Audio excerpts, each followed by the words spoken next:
This is CBS News, continuing coverage of Campaign 88, Election Night. From CBS News headquarters in New York, here is Dan Rather. Good evening and thanks for being with us. Headline, George Bush is sweeping through the South like a tornado through a trailer park. He is out of the starting gate very fast where he was expected to be in Deep Dixie. Our CBS News coverage of Election Night 1988 is underway, a night to watch to see if Michael Dukakis will confound the polls, and the pros and pull off the ultimate Massachusetts miracle, winning the presidency. Or does George Bush win by landslide proportions, a blowout so big that he does what's now considered remote but possible, put the United States Senate back in Republican hands. So with that in mind, let's look them over. Keep in mind the polls have just closed in some more states here in the East, but as we came up to the 7 o'clock time, this is the way our CBS News estimate map looked. Our CBS News had estimated that George Bush, when all the votes were in and counted, would have carried both Kentucky and Indiana, the two states where the polls closed at 6 o'clock in the Eastern time zone. Now, at 7 p.m., the polls closed in another 6 states with 60 electoral votes. Our CBS News estimates are that when all is said and done, George Bush will have won at least 5. Bush's states turn red on our map. Dukakis, win it if he gets any, turn blue. The states where the polls have closed, but we do not yet have a decision, remain in white. You see Vermont up there, but keep in mind that the state of Vermont has gone to the Republicans in every presidential election in 134 years, except for Lyndon Johnson's earth slide in 1964. Now the close-ups in Florida. Where the flamingos often fly, George Bush takes off. As expected, he gets Florida's 21 electoral votes.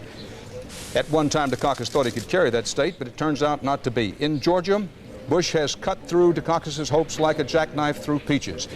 Bush gets 12 electoral votes in Georgia. On up the eastern seaboard, in the Old Dominion state. In Virginia, where tobacco and Republicans generally do well, Bush does well, gets Virginia's 12 electoral votes. In South Carolina, the Palmetto State and the home of one of Bush's campaign managers, 8 electoral votes goes to George Bush as expected. All of this was predicted well in advance, but it shows you what's developing on the evening. More about that later. In New Hampshire, which may have saved the Bush nomination in the primary and caucus season, Bush expected to get the United States 4 electoral votes, and he does in New Hampshire. We don't have a decision yet in Vermont that we're prepared to talk about, but as we said, Vermont nearly always goes Republican. Needed to win 270 electoral college votes. Bush already, by our estimate, has 78. Dukakis has none. In the votes actually in and tabulated, as you would expect at this early hour, only about 1% of the precincts reporting. The margins look something like this. Now, if those margins stayed that way, it would be an absolute teetotal mortal blowout for George Bush, but they are expected to close down as the evening goes along.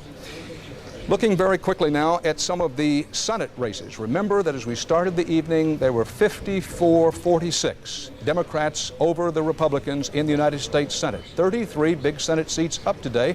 And one of the questions we'll be looking at as the night goes along, if George Bush wins by the margin expected, does he have coattails? Is it possible, could he pull in a Republican Senate majority with him? With that in mind, let's take a look at how the Senate races are going in some of the states where we have the polls closing already. Well, as it turns out, in Virginia, the Old Dominion state, remember, we just reported to you a few moments ago, our CBS News estimate was that Bush had carried Virginia, but Chuck Robb, the former governor, son-in-law of LBJ, holds on, this is actual pickup seat, picks up a seat for the Democrats in Virginia. Remember, Paul Tribble, the Republican, decided he wouldn't and couldn't run against Robb. Robb beats back the challenge of Maurice Dawkins, a conservative black civil rights activist and Baptist minister. So a pickup for the Democrats in the Senate in Virginia. In Vermont, our CBS News estimate is, when all the votes are counted there, that Representative Jim Jeffords, a Republican, will hold on to this Republican Senate seat in Vermont. Our estimate is that Jeffords will beat Bill Gray, who has run a strong campaign but not strong enough. Now, George Bush, as we said, out of the blocks about as fast as Flojo, our great runner in the Olympics, but as expected, he carried Florida, he carried South Carolina, he carried Georgia. You saw those states. So how could Dukakis possibly win? Well, no one's saying Dukakis will win, but this is what Mike Dukakis and his staff thinks. They're trying to pull off the same sort of thing that Harry Truman did in 1948. and they have targeted an 18-state strategy. Now, these are the 18 states we show you on our map here that Michael Dukakis figures he can get blown out by George Bush in the South, in the Rocky Mountain states, but that if he can win in these 18 states, he will have a chance. Now, the only one of those states that has so far been in our CBS estimates called, well, as a matter of fact, none of them. We were going to say Vermont, but we have not yet called Vermont as yet. So, Bruce Morton, the 18-state strategy for Dukakis, at least right now, just past 7 o'clock in the East, is still alive. Of the 18, what 3 would he consider most critical? He'd consider all 18 most critical, and he has nowhere to go if he starts to lose in those 18 states.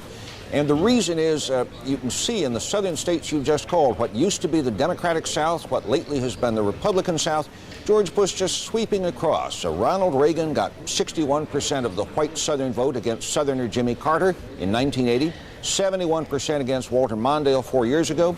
Bush is getting 66% of the white Southern vote today against Michael Dukakis. The last Democrat to carry the white South was Lyndon Johnson almost a quarter of a century ago, and that's why Michael Dukakis needs all 18 of those non-Southern states. Well, Bruce, we have the polls close in Ohio in about 25 minutes. Ohio is on Michael Dukakis' 18-state strategy map, so that will be what we can look forward to, building the drama of the evening. If Dukakis is to have any chance, he probably has to carry Ohio or upset in some big state such as Texas to offset it. If he loses Ohio, he's in big trouble.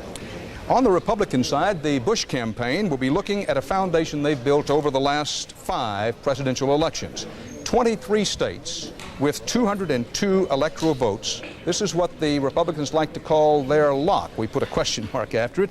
The GOP has won 5 times in a row, these states. You only need 270 electoral votes to win. There are 202 in the states you see blocked in white there. Don't forget that Bush is also expected to do this time around very well in the South. So, Bob Schieffer, you covered the Bush campaign for those many months. If they had to pick 3 states out of their 23 that they're most worried about, what might they be? Oh, I think the ones they might be most worried about would be Illinois and California. But the Bush strategy is very much to start about South Carolina. And if you think you've heard this before, you have, because it's the strategy that Ronald Reagan used twice. Start about South Carolina, head across the South, get down to about Arizona, make a hard right up the Rockies. And the Bush people think that if they could sweep the South and take the Rockies, then if they get Ohio and New Jersey, they have won the election. So I suppose the states that they would be watching most closely tonight are Ohio and New Jersey, because if they get them, I think they can win this election without California and without Illinois. Thanks, Bob. Diane Sawyer has been analyzing the results of today's CBS News New York Times national poll. These are questions that we ask of the voters as they left the polling places. Diane, what's the #1 issue on the voters' minds today? Well, I'll tell you, Dan, backed by popular demand, the #1 hit on the voter hit parade is what it's been before, the economy. Now, sometimes that hit is a drumbeat for change, but take a look at this year. You'll see that in our poll, 51%, and we just lost part of our apparatus here, I think we're still in business, 51% of those citing the economy say the economy is getting better, so you can take your clue from there. Now, here's another footnote, a kind of headline for you. Half again as many voters as have ever told us this before said they went into that voting booth and voted because of the vice presidency. It may be not enough to tip the election one way or the other, but it's a clear indication that the new president better take heed, whoever he is, that the vice presidency is of more concern to voters this year than we've seen since our exit polling began. Dan? Thanks, Diane. Good to have you with us. Ed Bradley has spent most of the day talking to voters, not looking at polls, but talking to actual voters. Ed, among other things, what did you hear? Dan, a couple of things jumped out right away at me. One is that I didn't find a lot of people who felt passionately about the man they cast their ballot for. And this fell on both sides. I didn't find enthusiastic Bush supporters or enthusiastic Dukakis supporters. One man told me he voted for the lesser of 2 evils. The other thing that became apparent very early this morning is that people were really concerned about the process. A lot of people said they felt the campaign was too long, it was too negative, and not enough of the issues were covered. Thanks, Ed, and we'll be coming back to you very shortly. Right now, Mike Wallace, who's been keeping an eye on the tone of the campaign and the messages of the campaign. So far, Mike, it's been almost all negative. Why is that? Dan, you youngsters have been talking a lot about negative campaigning the past couple of months, but we oldsters know it's an old and hallowed American tradition. 1884, Grover Cleveland. His opponent, James Blaine, used to shout, "Ma, Ma, where's Pa? Gone to the White House, ha, ha, ha," about Grover Cleveland's bastard son. Or Lyndon Johnson, "Hey, hey, LBJ, how many kids did you kill today?" Now that is negative campaigning. Compare that with the namby-pamby, "Hey, Michael Dukakis, you're an L word. You're a card-carrying member of the ACLU." Fact of the matter is that negative campaigning used to work, it still works, and I'm afraid we're going to see more of it in elections to come, Dan. Thanks, Mike. We're seeing it not only in the presidential election of this year, but also in those Senate races, in the gubernatorial races, and in the races for the House of Representatives. Let me pause right now and say to you that our CBS News estimates are that George Bush is off to his expected good early start in the South and along the eastern seaboard and in Kentucky and Indiana. We've yet to see major results from the Michael Dukakis 18-state strategy area. The votes in and tabulated at this moment. This is a board we're going to try to show you quite a bit of during the evening. Now we've edged up to 2% of the precincts in and reported. Votes actually counted, Bush leading by Dukakis by the margins that you see there. Also want to mention to you that anytime there's a new result to be had, a new result comes in, or we have a new CBS News estimate, we'll break into whatever it is we're talking about and tell you about it. We want to establish early on in the evening that that's going to be the tone, the direction of our broadcast. We want you to have accurate returns, fast returns, put forward to you in a clear, concise way, and if it takes breaking into a conversation along the way, we'll do that. Now, 12 governorships up nationwide today, 2 races with poll closings at this hour, New Hampshire and Vermont. First, in New Hampshire, our CBS News estimate is that Representative Judd Gregg, the Republican and the son of a former governor, has beaten lawyer Paul McCracken in the race for the governorship in New Hampshire. Now, this is to take over the seat being vacated by John Sununu, who hopes to be part of the Bush cabinet.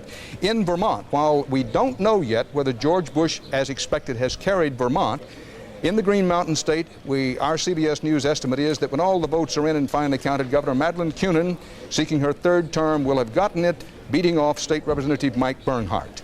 Now, Leslie Stahl will be keeping an eye throughout the evening on these important gubernatorial races and on the races for the House of Representatives, all 435 seats up in the House tonight. One question we'll be examining is whether either candidate, Dukakis or Bush, has any coattails in these gubernatorial races. Anything we can tell them so far, Leslie, about that? Frankly, no. The 2 races that we have called so far, New Hampshire and Vermont, were fully expected. As you said, Dan, in New Hampshire, a Republican has replaced the retiring Republican governor. In Vermont, the incumbent Democrat has won. What's interesting in Vermont is that Madeline Kunin has made history tonight. She is the first woman ever in our country to have been reelected as a governor to a 3rd term.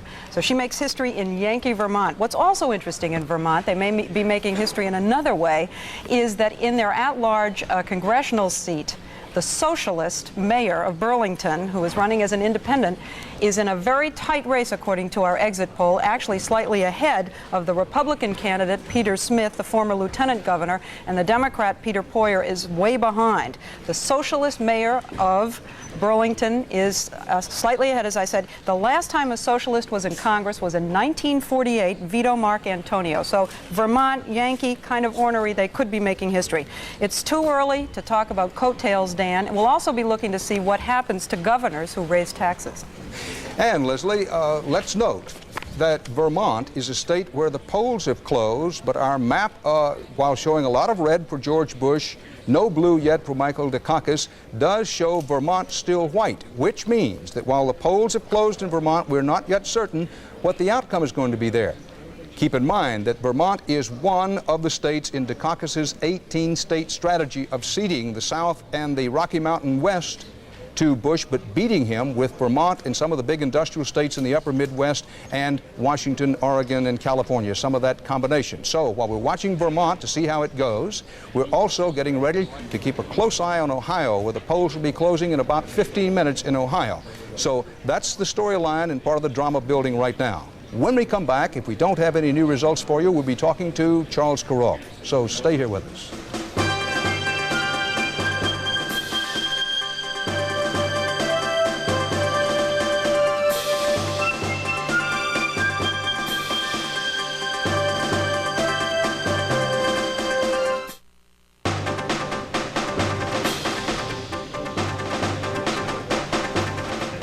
At CBS News election headquarters in New York, our CBS News estimates are that George Bush has already carried New Hampshire, South Carolina, Virginia, Georgia, Florida, along with Indiana and Kentucky. The polls have closed in Vermont. We don't know the outcome there.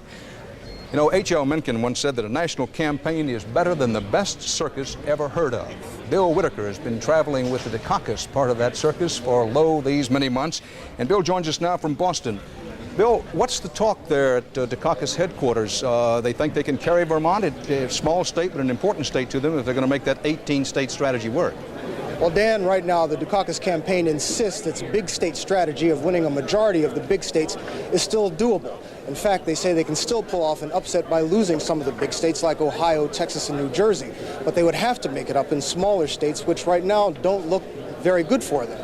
It's a very tight schedule, and to show how tight things are, Dukakis went live by satellite through the Midwest this evening, urging voters in that crucial region to get out the vote one last time. Dan? Bill, they have to be worried about Ohio, where the polls are about to close, and the Bush people have been talking so confidently about Ohio. Well, they are worried about Ohio, but they're telling us that they're not. They're saying that they can piece together enough states around Ohio that can make up the difference. But as I said, those states look even worse for them than Ohio, so it seems like it's a very long shot. Long shot, but they could offset Ohio with someplace like Texas. We'll keep posted as the evening goes along. Thanks, Bill. Eric Ingberg is in Houston after covering the last days of the at least equally wild and woolly Bush campaign. Eric, are they worried about any state? Dan, I would put the order of priorities on that as being Ohio, which you just mentioned, as being a state that if it went for Dukakis would really give them the shivers here in Houston, Texas. After that, I think they're concerned about Michigan. Bush was there on his last day of campaigning. And then the third state that I think they'll be watching very closely tonight is the state of Colorado, which is part of the Bush base in the Rockies, but it's the one shaky state in the Bush base. Thanks, Eric Ingberg. We'll be back to you a little later on. Well, Bill Plant is at the White House where Ronald Reagan is watching all of the returns. Bill, what an incredible career Ronald Reagan has had. From Warner Brothers and the MGM Lion to the Presidential Seal, this is part of his continuing last goodbye. He campaigned very hard for George Bush, which Eisenhower, for example, didn't do for Richard Nixon. Well, that's right, Dan. You talk about the grind of this campaign. I don't think anybody had a better time in this campaign over the last 2 months than Ronald Reagan, who campaigned 25,000 miles since September and had a wonderful time doing it. And why?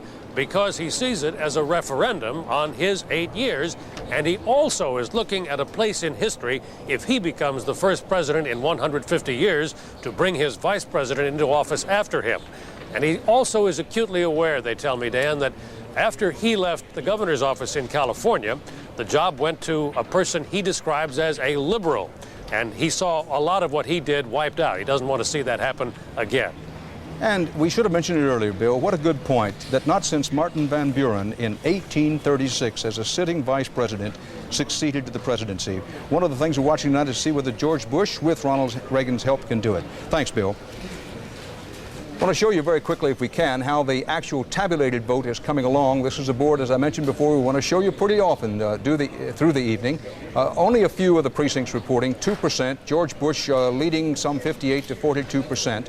As the evening goes along, of course, these numbers will build. Our CBS News estimates run well ahead of this, but we want to show you these actual votes counted, partly as a way to remind you that if you're a registered voter and you haven't voted, please get out there and vote and then come back and watch our coverage. Charles Geralt is with us now. Charles, you've been traveling those two-lane blacktop roads, the back roads, and drinking a lot of coffee under a lot of water towers. What are people talking about? Has this campaign made much of a dent in folks talking?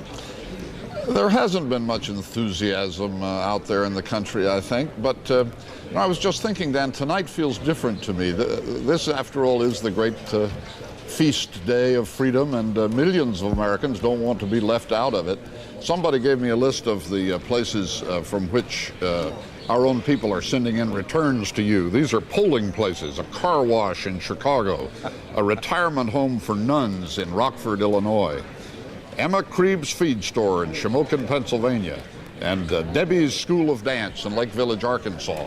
All those are voting places for this one day. I voted myself this morning in a Sunday school room in a church in Greenwich Village, New York, and found the room full of people, long lines of people eager to vote. So there is a sense of duty still in the country, I guess, even if there isn't a lot of of enthusiasm. Charles, when I voted this morning, it was at a schoolhouse here in New York City. There was a lot of enthusiasm, and what struck me is how orderly people were. Several of the women who worked the polling place did a magnificent job of keeping everybody squared away.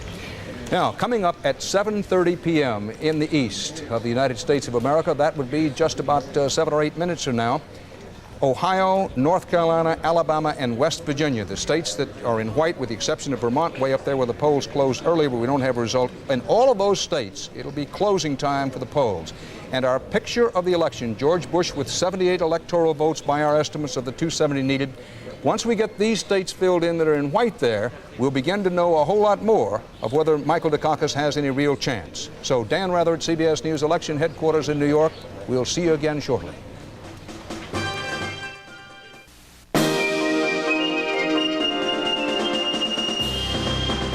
Election night from CBS News Headquarters in New York. Here again is Dan Rather. Welcome back. Headline at this hour, more Southern comfort for George Bush. And he hits the 100 Electoral College vote mark. Dukakis yet to get on the boards as the polls close in Ohio, considered a must-win state for Dukakis. Let's take a look. Our CBS News estimate as we came up to this hour was that George Bush had carried the states in red, getting 78 of the 270 Electoral College votes needed to win. Vermont up there in white, the polls had closed, but we don't have enough information to say which way it's going to go. Dukakis yet on the board, and all the other areas, voting was still going on. But at this hour, 8 more states had their polls closed. I should say 4 more states. 4 more states had the polls closed with 51 electoral votes. And our CBS News estimate is, of these states, Michael Dukakis wins zip. None. George Bush picks up 2 more, and none of the states where the polls have just closed, do we say, are undecided. Now, let's go to the close-ups now. North Carolina, 13 electoral votes there in the Tar Heel state, which Dukakis at one time had some hope of winning, but then pulled out of it and virtually gave it up. No surprise here, Bush gets North Carolina's 13 Electoral College votes. In Alabama, right in the heart of Dixie, state of surprises, but no surprise here tonight. 9 electoral votes from Cotton Country, again from Alabama, go for George Bush. But with 270 Electoral College votes needed to win, our CBS News estimate is that when all the votes are in and counted, George Bush will have no fewer than 100. But you may note that the Ohio is not one of those places where we've yet said that we know which way the Electoral College votes are going. More about that in a moment. The national vote in and counted, still with just over now 2% of the precincts reporting, and they're small precincts at that. Bush leading 58 to 42%. We expect somewhere between 95 and 100 million votes to be cast before it's all over, so you can see how early it is. Now, Bruce, George Bush's Southern strategy clearly working. No one surprised. Maybe a bit of a surprise that Michael Dukakis, who said he thought he could carry Vermont, is still in the hunt there. Maybe a bit of a surprise that it's 7:30 and with the polls closed in Ohio, that we haven't said we have enough information to know exactly which way Ohio is going. That has to be good news for Dukakis. Yeah, if I were a Dukakis staff person, I'd be cheering you on and not calling Ohio. Keep on not doing it, Dan. If there's anybody with a real reason to be happy about all this, aside, of course, from Mr. Bush, looking at the South, which looks like that Tom Clancy novel, Red Storm Rising, it's Ronald Reagan. This really is the Ronald Reagan Republican coalition holding firm again tonight. Our exit polls in the South show, for instance, that Vice President Bush got the votes of 85% of the people who approve of the job Mr. Reagan is doing as president. Now, Dukakis got just about the same percentage of the votes of those people who disapprove, but the point is this is Ronald Reagan's South, and 2 people out of 3 think he's doing a swell job as president. So that is a probably enduring change that Ronald Reagan has wrought in the structure. You know, I'm old enough to remember when people said the Solid South, they meant Franklin Roosevelt's Democratic Solid South. That has changed. George Bush is running just about as well this time as Ronald Reagan did all those years ago. And a thing to look forward to. If George Bush runs as solidly in the Rocky Mountain West as he's expected to do, and as he's running the South, he's going to be very tough to beat indeed. Gives us a good opportunity to say, thanks Bruce, that Bruce pointed out, saying, well, if you were in the Dukakis camp, you'd be cheering because we have not yet said which way Ohio is going to go. We want to pause and say, anytime we're having a conversation around this table or talking about something else, when a return comes in or when we feel confident of a CBS News estimate, we will break in and tell you. That's the spirit of our coverage tonight. Now, we may not always be first We do so badly want to be accurate. So on a big state like Ohio, a very important state, and a state where it's sometimes a little difficult to tell from exit poll information how the final count's going to go. When we say to you, we simply are not prepared to make a CBS News estimate, that doesn't mean that we know which way it's going to go. It means just what we say, that we want to take another look, maybe several other looks at more of our returns from out there. Now, 33 Senate races, remember, very important part of our story here tonight. The Democrats started the day 54-46 over the Republicans in the Senate. If George Bush, if he were to win and win big, and his coattails were strong, he possibly could bring the Republicans to control of the Senate as Ronald Reagan did in 1980. 2 states with Senate races have just had their polls closed. And our CBS News estimate is that in Ohio, when all of the votes are in and counted, and this is a big win for the Democrats, the veteran and considered by the Republicans vulnerable Democratic Senator Howard Metzenbaum will have beaten off the challenge of Mayor George Voinovich, one of the strongest Senate challengers fielded by the GOP. He made an issue of Metzenbaum's liberalism, but he didn't win it. Also in West Virginia, and no surprise with this one, Senator Robert Byrd, who will be retiring as the Senate Majority Leader, up for re-election, wins. He's been in the Senate since 1958. This time he beats State Senator Jay Wolf. Our CBS News estimate is that Byrd wins in West Virginia. So Bob Schieffer, an important hold on for the Democrats in the Ohio Senate race. There'll be no pickup for the Republicans there in a bitter race that Ronald Reagan tried to turn around. Oh, I think if the Republicans were going to take control of the Senate, Dan, they had to start in Ohio. You know, Howard Metzenbaum is one of those Democrats that just irritates Republicans to death. They've been trying to beat him for 15 years out there. Something always happens and they don't. At one point at this time, some Republican strategy group put out a memo suggesting that Metzenbaum had been a communist in his youth. I was at a rally with George Bush when someone got up and referred to Howard Metzenbaum as a pinko almost comic. But Metzenbaum, somehow or the other, has always turned this sort of thing to his advantage. When they try to pin the liberal label on him, he somehow pulls it off as he's the fighter for the little guy. He's been very successful at it in the past, and again, in one of the strongest opponents he's had in his career, he was able to do it again. I don't think we're going to see any George Bush coattails out in Ohio. Another interesting race, that race down in Florida, Dan, so far too close to call. That's the Republican Connie Mack going against the Democrat Buddy McKay. We did some exit polling on that, and this is a blowout state for George Bush. And yet we see that 20% of the people, that's 1 voter in 5 that voted for George Bush, voted for the Democrat McKay. If there was any place in the United States where we would have a chance to see some George Bush coattails, it should have been in Florida. We did not see them.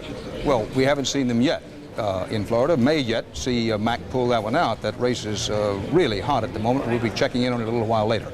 Right now, joining us live from the United States Capitol is the Senate Republican leader, Bob Dole. Senator, thank you for being with us this evening. Thank you. And you have to be smiling about what you see thus far about George Bush running very strong in the southern states and reaching on up into the middle part of the eastern seaboard.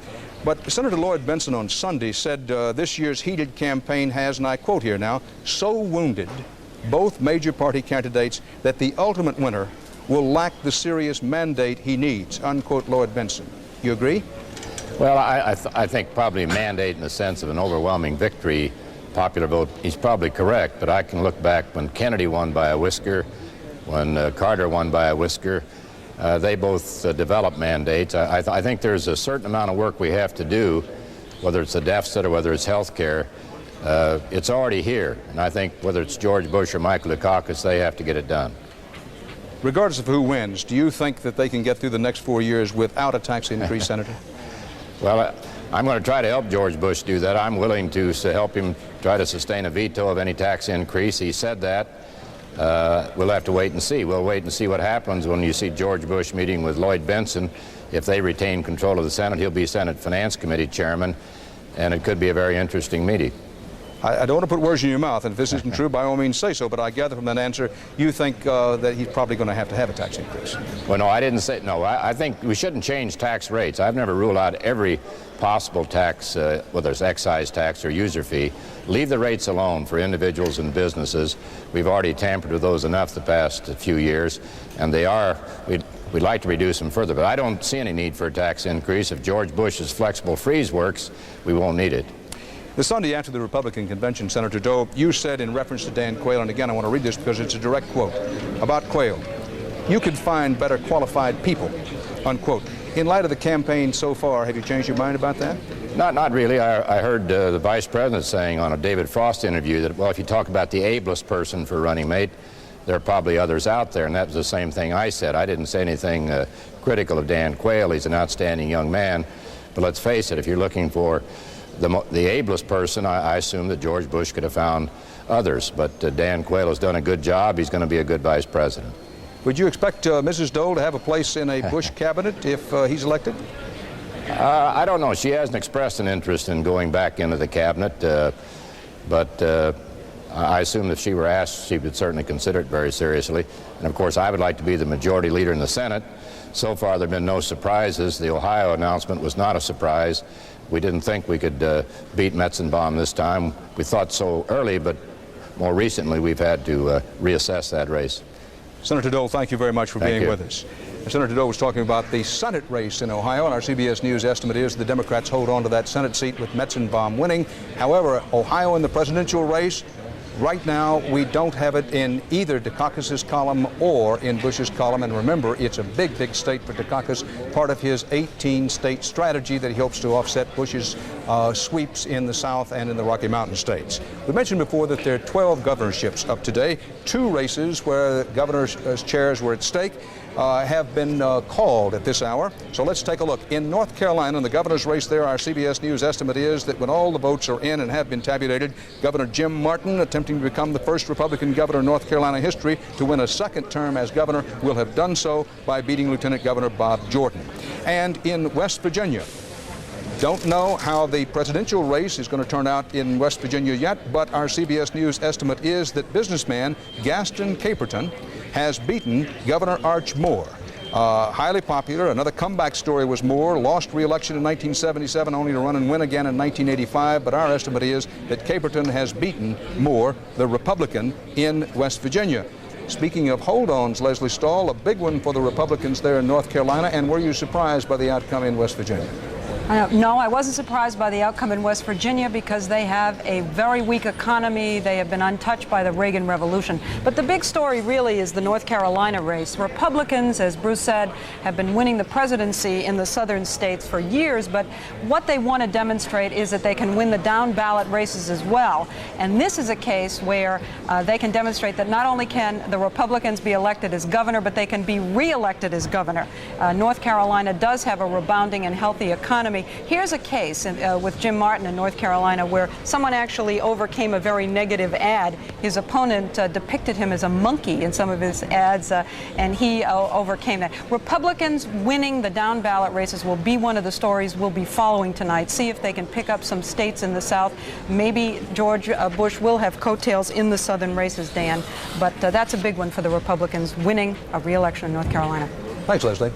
Recapping very quickly now. We don't know about Ohio. We don't know about West Virginia. Our CBS News estimate is that in the Electoral College race, that Bush has at least 100 of the 270 Electoral College votes he needs. As you can see, Bush is beginning to paint the South red and has won the other states in red. The states in white, including Ohio and West Virginia and Vermont, are states where the polls have closed, but we do not yet have enough information to say which way it's going to go. Dukakis is yet to get on the board with any of his states colored blue. The other states are where the polls are still open. The national vote in and counted looks like this, with 3% of the precincts reporting Bush continuing to lead Dukakis about 58 to 42%. Now, coming up at 8 o'clock Eastern Time, that would be in about 17 minutes from now, some very big states, 16 states with 200 electoral votes plus, will be coming in after the 8 o'clock mark here in the East, a short time. Right now, our focus is on Ohio and West Virginia in the presidential race. When we come back, we'll be talking to Ed Bradley, so we hope you'll stay here with us.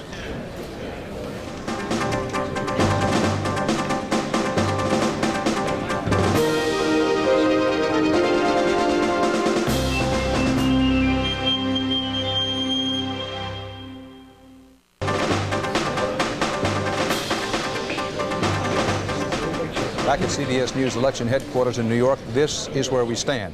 Bush out to his expected early lead. However, remember, we've shown you this before, that Dukakis' strategy is based on an 18-state strategy. These are the states. Take a look at the map now. Seeding the South and the Rocky Mountain West, Dukakis could win if he gets every one of these states. 18 states in that same sort of strategy Harry Truman used in 1948. Now, you may or may not think Dukakis can do all that. That's his strategy in those 18 states. Bush countered with a 23-state strategy of his own, which looks something like this. Bush felt if he could roll through Dixie, as the indication is he will do so, and carry what he considered and the Republicans considered a possible lock on the western states you see out there, that would give him such a base that if he picked up a few states, as he's already done so, for example, in Kentucky and in Indiana in the east, that he would beat Dukakis. The storyline at this hour is if Dukakis is to make his 18-state strategy of picking up the industrial states of the Northeast, some in the Midwest, and getting California and some of the states in the far West work, he nearly has to carry Ohio and West Virginia. The polls have closed in those states, but we do not yet know the results. So that's where we are right now. And while we wait for some results to come in, reminding you once again that we will by all means break in anytime we have a result to report to you. Ed Bradley, you've been talking to voters out there today. Were they passionate about their choice? No, Dan, not only were they not passionate, as we pointed out at the outset, there were a lot of people who, in fact, said they were unimpressed with the choice they had for president. Now, we've got some numbers that have just come in from our New York Times CBS News exit poll that tend to back that up. Nationwide, fewer than half the voters, about 47%, said they strongly favored the man they voted for. Now, that's a lot, of course, but it still leaves more than half who have said they have reservations about their choice or they in fact voted against the other man. Now that's exactly what we found outside of a polling place in Hackensack, New Jersey earlier this morning. This year, neither candidate is really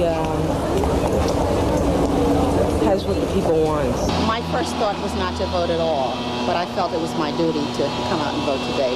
So I voted for a candidate for which I didn't feel strongly.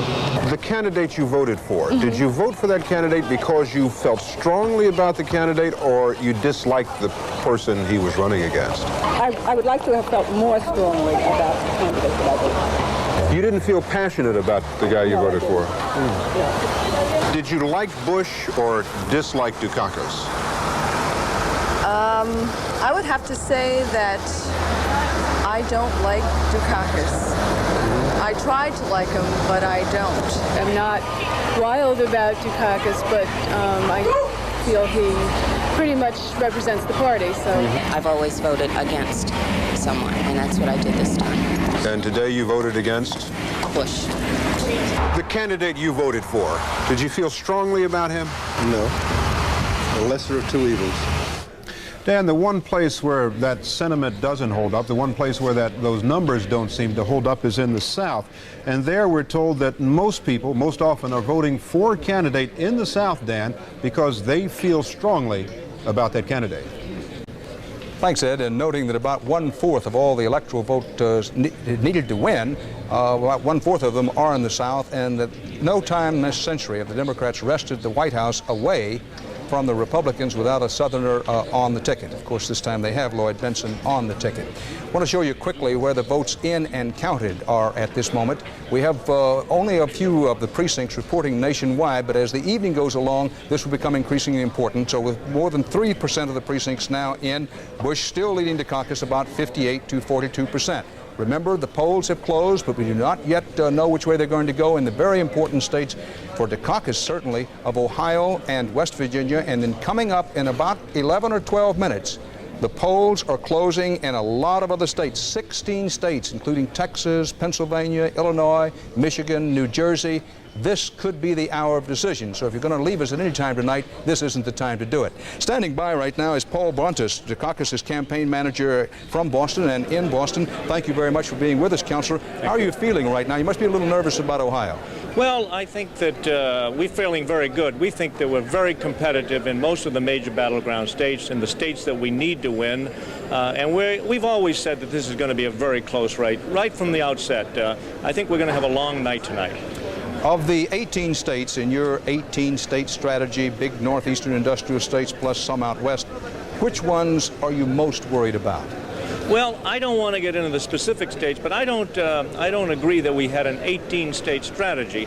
There are a number of other smaller states that we are in which we are competitive. We believe that we will remain competitive and can win some of those states. So we're not focused on just 18 states. No, but you would agree that you didn't expect much of anything in the South. You didn't expect much of anything in the Rocky Mountain states, so you'd have to have either the 18 states that we've been talking about, or if you lost a big one, say Ohio, then you'd have to surprise in a place like Texas, wouldn't you? Well, there are other states in the Rocky Mountain states where we believe we are competitive and will be competitive throughout the night. The polls haven't closed there, and the people in the Rocky Mountains and in the western part of this country are going to be voting up until 8 o'clock their time. And we believe that they're moving toward. The interesting thing that is happening is this, and I think it's confirmed by what all of you are saying tonight, is that is the people who are making their mind up today, the late deciders, are moving for Dukakis and Benson. They're getting into the voting booth and they're asking themselves the question, would George Bush or Mike Dukakis be on my side? And that is our message, and I think they're agreeing that Dukakis and Benson are on their side, and that's why we're seeing the movement tonight. Paul Brontes, thank you very much for being with us. Thank you. One of the things to note when he talked about late deciders, an unusual election, if the polls indicated that Bush would win, but they also indicated that as many as 1/5 of the voters had said right up until election time they either hadn't made up their minds or they could change their minds. Now, we want to remind you that coming up shortly after we go to your local stations now for their state and local returns, coming up at the 8 o'clock mark in the East, 16 big states, Texas, Illinois, Pennsylvania, New Jersey, Tennessee, Missouri, Maryland, all will be coming in. This race could get decided because our CBS News estimate is that Bush has carried the states in red, giving him 100 of the 270 electoral college votes needed to win.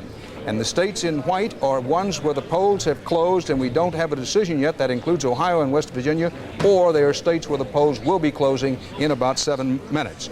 Now, quickly now, Bob Schieffer, some of these Senate races are crackling like a hickory fire. Anything late on the one in Florida?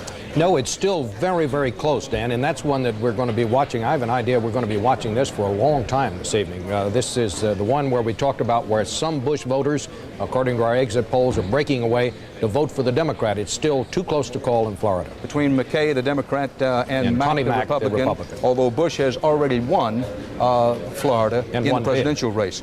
Bruce, if you had to put your finger on one state to watch, which one would it be in the presidential race right now? Next hour, Illinois. Thanks. And this is the way the national vote looks at this hour. As I say, Dan Rather at CBS News Election Headquarters in New York. We'll be back again with you shortly, so stick in here with us.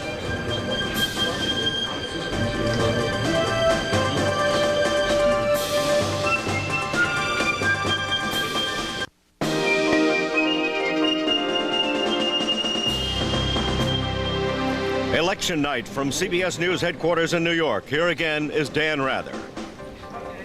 Welcome back. Headline at this hour, Bush takes the big enchilada, Texas, and moves a very large step closer to the big 270. Listen, this could be the hour of decision. If you're going to be excited about this presidential race, take it from me, this is the time. Because by the time this half hour is out, certainly by the time this hour is out, it could be all over. This is an hour that will tell us whether Michael Dukakis gets enough of his must-win states to keep his hopes alive. Let's take a look.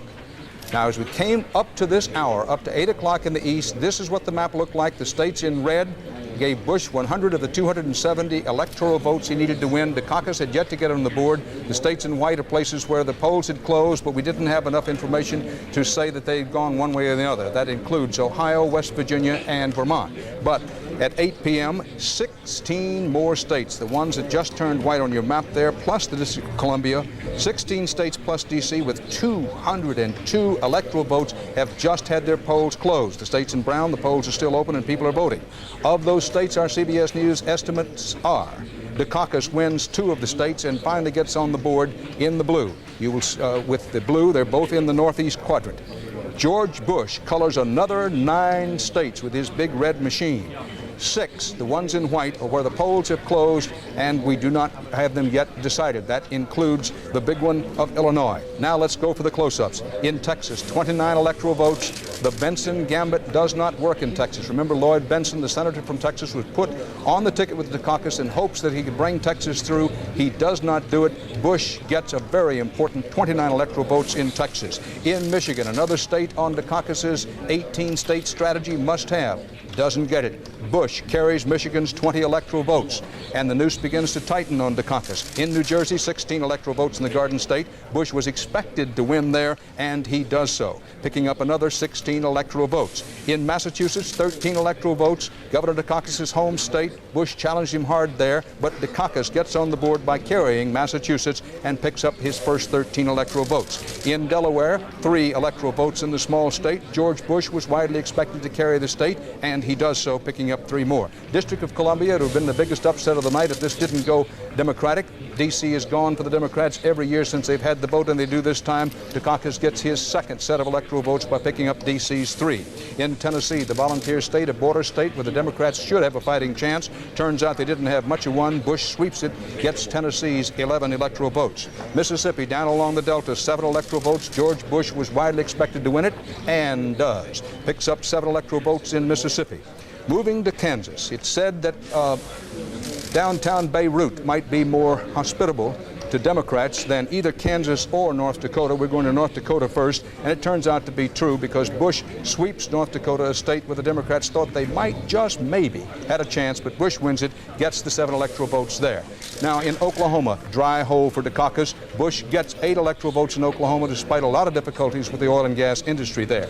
We swept past Kansas in that, don't quite know why. You know, to err is human, but it takes a computer to really foul up. And while we show you North Dakota again, which Bush has carried, we will tell you that Bush also gets Kansas 7 electoral votes. Now, the reason we ram through those is because this could be the hour that does it. It isn't over yet.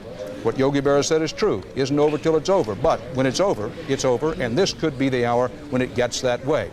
Give you a short recap. 270 electoral votes needed to win. Bush has 204 by our CBS News estimate. Dukakis has 16, Massachusetts and the District of Columbia. The champagne is on ice for Bush. They aren't popping the cork yet, but they may soon do it.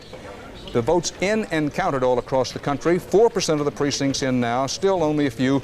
Bush still leading Dukakis 58 to 42%, but it's still early on. Well, Bruce Morton, very big wins in Texas and Michigan for Bush. It makes it all the more important now that Dukakis wins Ohio and Illinois. Yeah, he's climbing uphill, holding on with his fingers about this point, I think, Dan. The story in Texas is that Lloyd Benson was a bright star for the Democratic ticket, but simply not bright enough. 1/4 of the Dukakis voters said the reason they voted for him was because they liked Lloyd Benson, but that just wasn't enough. Bush's voters cited a number of things. They cited his experience. They cited Dukakis' liberalism. A number of them said crime was an important issue to them. And guns and gun control was an important issue. Lots of people, as you know, Dan, because you're from there, own guns in Texas. Something like 68% of the white gun owners wound up in George Bush's column, and that's a lot of folks in Texas. In Michigan, which was a state the Dukakis people really felt they had to have, he came back with some groups. He did a little better than Walter Mondale had done 4 years ago, but again, it just wasn't enough. We can look at our CBS News exit poll and see how some of those groups came. George Bush got half the Catholics. A Democrat ought to do a little better than that. George Bush got 41% of the union members. A Democrat ought to beat that. He got 56% of the United Auto Workers. Those are all traditional Democratic groups, and too many of them today, from Dukakis' point of view, voted Republican. Thanks, Bruce. Where we are right now, it is not time to say George Bush will be the next president of the United States, but something close to magical has to start happening for Dukakis pretty soon if he is to stave off a Bush victory.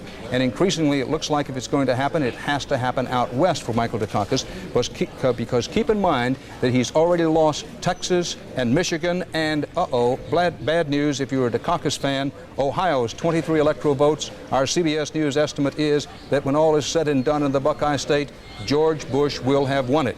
Now, this means that Dukakis has lost Ohio, that he has lost Texas, he's He's lost Michigan, 270 electoral votes needed to win. Bush climbing up there now with 227, Dukakis stuck at 16, and the buzzards are beginning to circle over Dukakis' chances, although he is still, as of this moment, in it. Keep in mind that the polls have closed in West Virginia. We don't know how that state has gone. In Vermont, we don't know how it's gone. And in Illinois now becomes, wouldn't you say, Bob Sheever, absolutely essential for Dukakis if he's to have much of a chance. No, I think that's absolutely right, because I think the Bush people felt if they could take Ohio, then they could lose Illinois and also lose California. Diane Sawyer, so far it looks on the basis of our exit polling among voters that the L word is not doing well at all. Dukakis hoped he might get at least 150 or 60 electoral college votes. He'll have to hurry to do that. Right, and as Bruce just said, Texas made it clear that liberalism was a key factor there. And indeed, we see some of it nationwide. You're right, it's the old childhood taunt. Sticks and stones can break my bones, but calling me a liberal really hurts. And indeed, George Bush managed to introduce that word into the arena successfully. We found that number one on the list of personal characteristics of the two candidates, number one, galvanizing people inside the voting booth, was whether or not that candidate was a liberal or not. But it cut two ways. In fact, it turns out that a lot of those people were voting that way because they like liberals and wanted to go on record saying so. Now, you might think in this year when it really became the scarlet L that the ranks of liberals would be deserting. Not so. Take a look at the graph. We showed you a minute before. I want to explain it to you now. The graph shows that 17% of the electorate calls itself liberal, and 34% now calls itself conservative. That's about the same for the liberals as it's always been. They're a hearty breed, those liberals. Diane, Robert Frost once said that a liberal is a man too broad-minded to take his own side in a quarrel. And it occurred to me during the campaign that that may be one reason that people had so much trouble with the word. It's that, and I think also Ronald Reagan's got to be given some credit here. Absolutely. He, on the other hand, made conservatism fashionable. In the last 10 years, he's increased the ranks of conservatives by about 10%. In fact, I don't know if you saw what George McGovern wrote sort of mournfully a while back. He says, the problem is these days, a lot of people think liberals are only worth admiring when they're dead. Thanks, Diane. Michael Dukakis' hopes are not dead, not yet, but George Bush is past the 220 mark in the Electoral College, according to our CBS News estimate, with 270 needed to win. It becomes increasingly difficult to see, but not impossible to see, where Dukakis could start rallying. But if what we've had is Bush jumping off like a rabbit with a real fast first start, and it's going to be a rabbit and the tortoise kind of race, the tortoise, being Dukakis, has got to start moving very, very soon. Now, among the other stories we're watching tonight, remember the question of whether George Bush can bring in a Republican-controlled Senate with him. The Democrats started the night 54-46 in control of the Senate. Wasn't considered much chance that Bush could do it, but maybe, just maybe. That's the story we're watching. What happens to the House of Representatives? The Democrats will retain control, but do enough conservative Democrats get in and a few Republicans get in where they can put together an old Dixie Cat kind of coalition to give the new Republican president, if that's what it's to be, some help? That's outstanding. What happens to all the governor's races? And we'll be having a look at some of the hot Senate races right after we pause for these messages.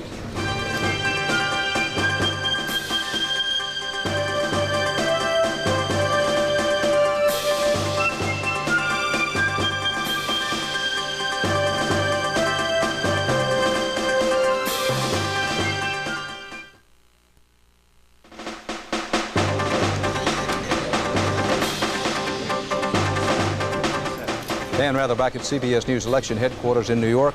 Our CBS News estimate is that George Bush has 227 electoral college votes with 270 needed to win.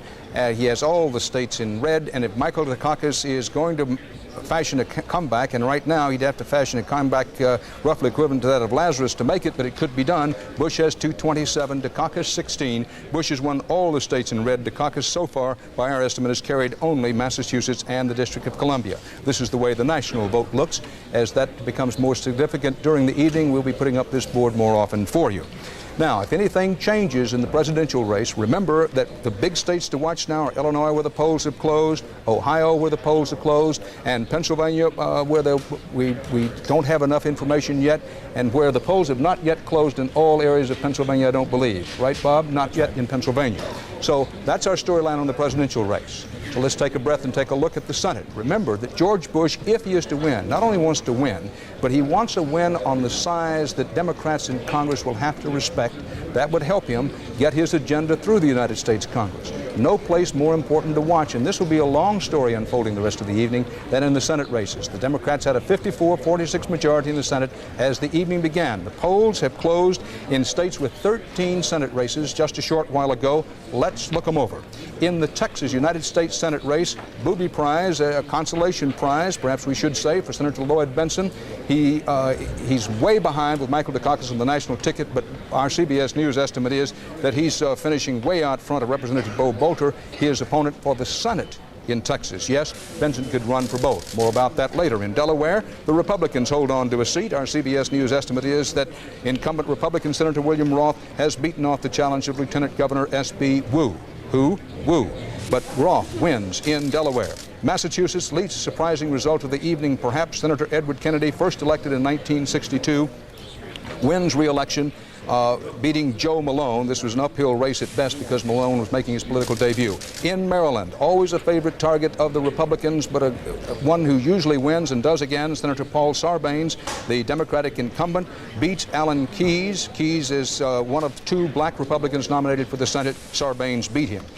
A hold on for the Democrats. In Maine, in the Pine Tree State, Senator George Mitchell, a Democrat, holds on to his seat, beating Jasper Jack Wyman, a little-known former Democratic state representative. Mitchell, a popular incumbent who hopes to become the Senate Majority Leader.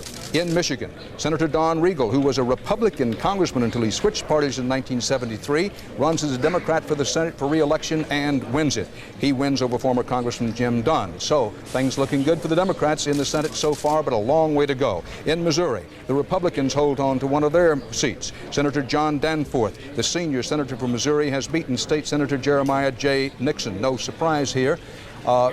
We don't know how the presidential race has turned out in Missouri, not yet. In North Dakota, the Peace Garden State returns. Senator Quentin Burdick, age 80. Our CBS News estimate is that when all is said and done, Burdick will have won his race against State Representative Earl Strindon.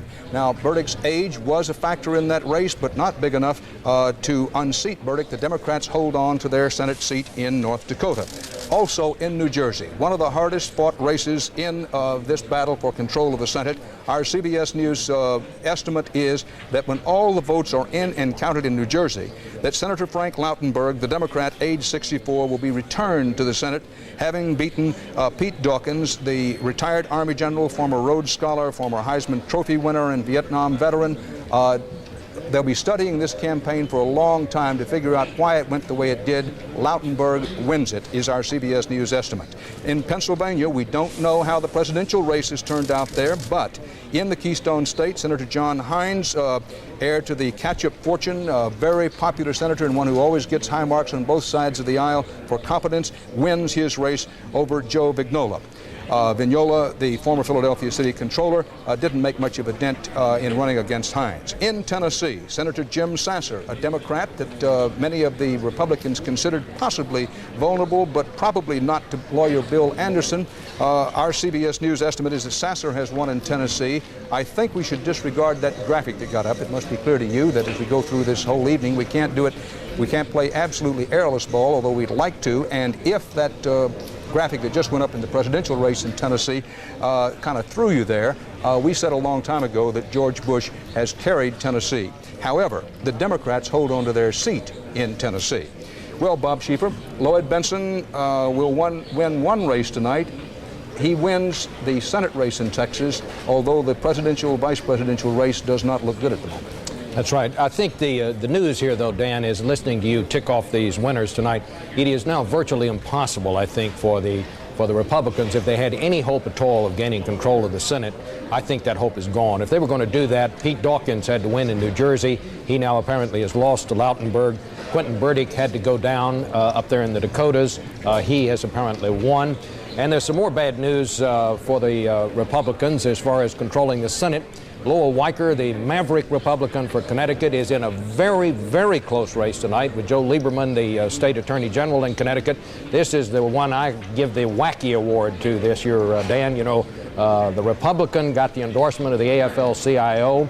The Democrat got the endorsement of famous Republicans like William F. Buckley, and Lieberman is apparently giving Weicker, a very close race. That race is still too close to call. If the Republicans have any chance of getting a seat that was held by a Democrat, it looks like it's going to be down in Mississippi, where the conservative Republican Trent Lott is leading in that race over the Democrat Wayne Doughty. But again, that one, we cannot estimate a winner there yet. We might sum up this way. Remember, at the start of the evening, the Democrats held a 54 to 46 majority in the Senate. 1/3 of the Senate, of course, is up for election today. 18 of those seats were held by Democrats, 15 by Republicans. The contest decided so far tonight, the Democrats have won 11, the Republicans have won 5, 17 are undecided. So at this point, we can say that the new Senate will have at least 47 Democrats, 36 Republicans, 17 seats are undecided. The important statistic is that the Democrats have picked up a net gain of 1 seat. That would be the Senate seat won by Chuck Robb. Thanks, Bob. And in the presidential race, can Bush plant the flag in Illinois and Pennsylvania? He has not yet won by our estimate, but Michael Dukakis is hearing the first faint whisper of the axe. If he doesn't get something started in Illinois and Pennsylvania, it may be sayonara for him. We'll be looking at some of the governor's races and give you the latest on the presidential race in a few moments. Stay with us, won't you?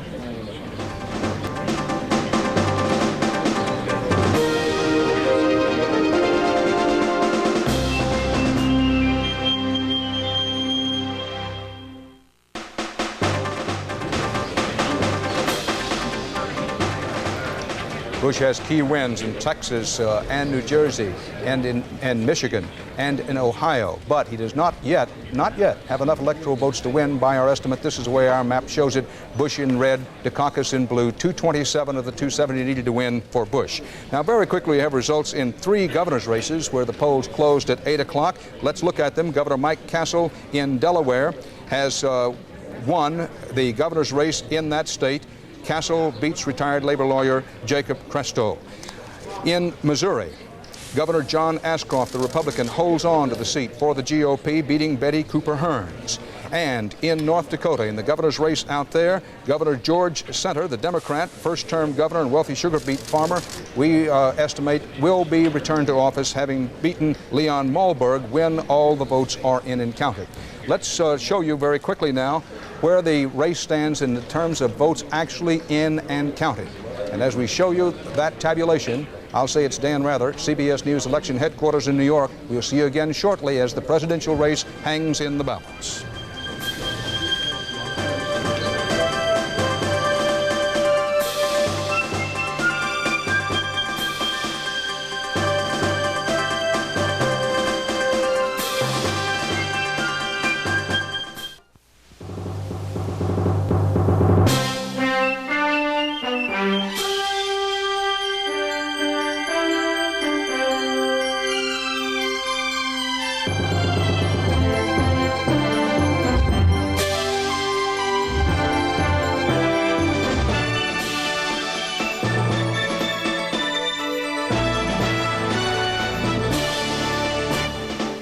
This is CBS News continuing coverage of Campaign 88, Election Night. From CBS News headquarters in New York, here again is Dan Rather.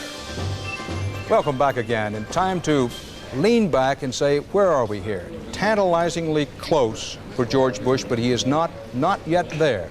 For Michael Dukakis, it isn't over for him, but his back's to the wall, his shirt tail's on fire, and the bill collector is at the door. Something has to start breaking for him soon, or it will be all over. Now, the polls have just closed in one more state and in Arkansas.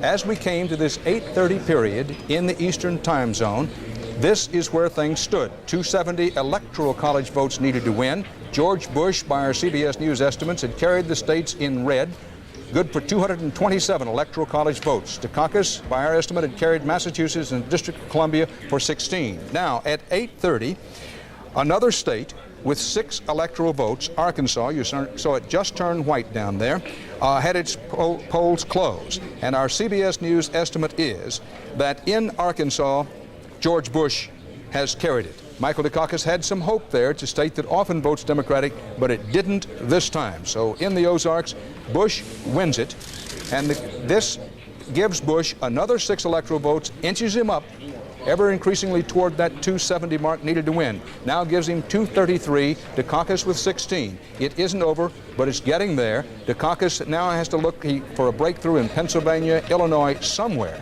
This is the way the national vote looks. Remember, we expect about 95 or 100 million votes total to be cast, so in the votes in and counted, it's still very slow. 7% of the precincts now reporting, and this is the way it looks. Now, let me show you how close the presidential race is in some of the key states. We said that it isn't over for Dukakis, but he's got to start rallying somewhere. Let's look at Pennsylvania, a state that nearly everybody in the Dukakis camp said was an absolute teetotal, me-mortal, must-win state for him. 25 electoral votes at stake there, with 2% of the precincts in and reporting. This is nobody's estimate. These are actual votes. Dukakis, in the slow early going, leads Bush by 54 to 46% in Pennsylvania. In Illinois, land of Lincoln, where Bush thought that Dukakis might be moving on him in recent days, in Illinois, we may not be able to get the graphic up there. Another very close race is indicated. Now, here it is, 24 electoral votes. If you're saying to yourself, well, where could the Duke break through and possibly carry a Midwestern state and then turn west and do it? Well, Illinois might be a place. In Maryland, this is a state that Dukakis thought he could win. A close race shapes up there. Again, these are votes actually in and counted. 17% of the precincts in Maryland, and this is the way it looks. That one could go into the wee hours of the morning before a final decision. Well, Bruce Morton, no good news for Dukakis so far, not really. Massachusetts and the District of Columbia. He didn't crack through in Ohio and Michigan. What message are those voters sending? Well, the message is that he's like a guy with a very small crowbar prying at a very thick wall. You know, he gets a brick here and a brick there, but basically the wall, the Reagan Republican coalition, is holding firm for George Bush. If we take a look at our CBS News exit poll in Ohio, for instance, we can see some of the places where that's happened. George Bush held on to 46% of the union members, held on to 48% of the Catholics, 49% of the blue-collar workers. In fact, a quarter of the people who voted for the Democrat, Howard Metzenbaum, for the Senate, told our interviewers that they voted for George Bush for president. One of the things we might do later on is take a look at how many states went Democratic in the Senate and yet voted for George Bush for president. In any case, the coalition is holding. Now, in the land of it might have been, Monday morning quarterbacking and all that, people in Ohio also told our pollsters, well, if he'd picked John Glenn as his running mate, it would have come out differently. But you never know that. You know, you could play that game all night. Well, you could. And among the things we'll continue to look at is not only as George Bush gets very close, not yet over the top, to the point where he can claim an electoral college win, if that turns out to be the case, is can he pull in some senators with him? So far, the mood being reflected by the voters seems to be one of satisfaction, keeping incumbents. George Bush, seen as the heir to Ronald Reagan, he's carried that theme very well in the South so far, for example. But so far, for example, in Ohio and in New Jersey, while Bush won the states, the Senate seats were hung on to by Democrats, as Bruce mentioned. So we want to see, as the emphasis begins to turn more to the West, and particularly to California with the biggest electoral vote prize of them all, if George Bush is to have a decisive win, does he have any coattails? How big a mandate does he get? All of those things are still very much up for grabs. Ed Bradley, in your conversations with voters today, keeping in mind that was your assignment to go out and talk to actual voters, what was their reaction to the tone of the campaign? Do they agree with the press and a lot of the pundits that it was particularly nasty? No question, Dan. As you know, we've all talked to a number of people, and a lot of people expressed the opinion recently that this has been a very negative campaign, and that was borne out by the numbers we're seeing from our exit poll survey. Most people thought that both of the candidates spent more time attacking the other man than they did explaining their own positions. But they blamed George Bush more for that negative tone. In fact, if we take a look at the numbers, 56% of the voters we talked to said that Bush spent more time attacking, while only 36% said that he spent most of his time explaining his positions. 48% said that Michael Dukakis spent more time attacking Mr. Bush, while 41% said he spent more time explaining his position. And that's just about what we found today in talking to voters at a polling place. They thought that this was a campaign that was long on attacks and short on issues.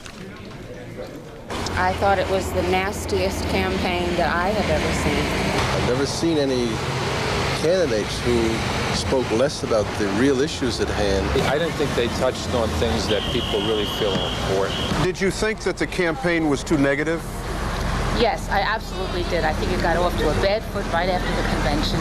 And the issues that were addressed during the campaign were really peripheral, trivial issues as far as I'm concerned.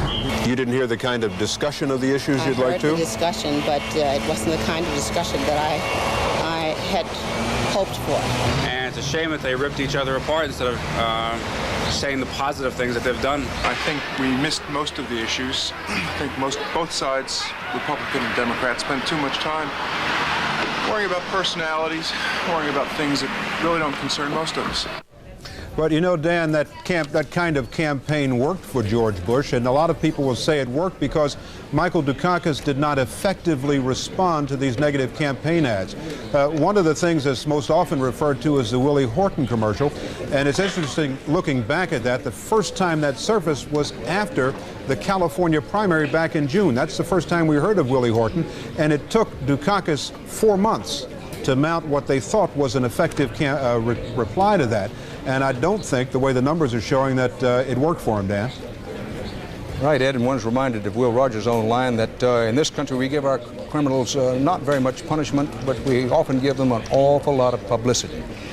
When we come back, we're going to be talking to Lloyd Bentsen, the running mate of Michael Dukakis, who urged him at one time, earlier than Dukakis was willing to take the advice, to punch back at George Bush. So, with George Bush not yet over the top, Dukakis looking for a place to break through, possibly Pennsylvania, possibly Illinois. We're going to pause for these messages and then interview Lloyd Bentsen and bring you up to date on our returns.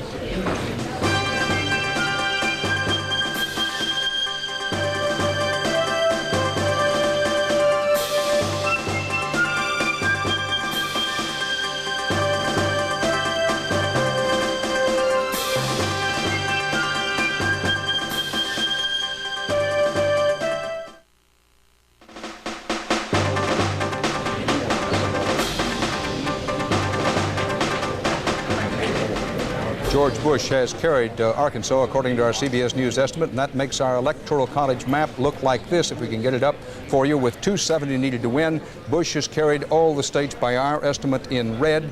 Dukakis has the ones in blue. Look closely up in the Northeast. Massachusetts and the District of Columbia only. The states in white, including Illinois, Pennsylvania, West Virginia, are places where the polls have closed, but we do not yet know what the outcome is. In the states colored brown there, voting is still going on, and we urge you to vote if you're registered and have not yet done so, and the polls are still open in your state. The national vote looks a bit like this, with 9% of the precincts reporting, and these votes actually in and tabulated. Joining us now from Austin, Texas, the Democrats' candidate for Vice President of the United States, Senator Lloyd Bentsen. Senator, thank you for being with us. Congratulations on your Senate win, but are you feeling good tonight? I'm feeling good. I'm betting. Well, I better not call that a win because El Paso has not closed its polls yet. But it's looking awfully good, Dan. Looking awful good for you in your Senate race. That's right.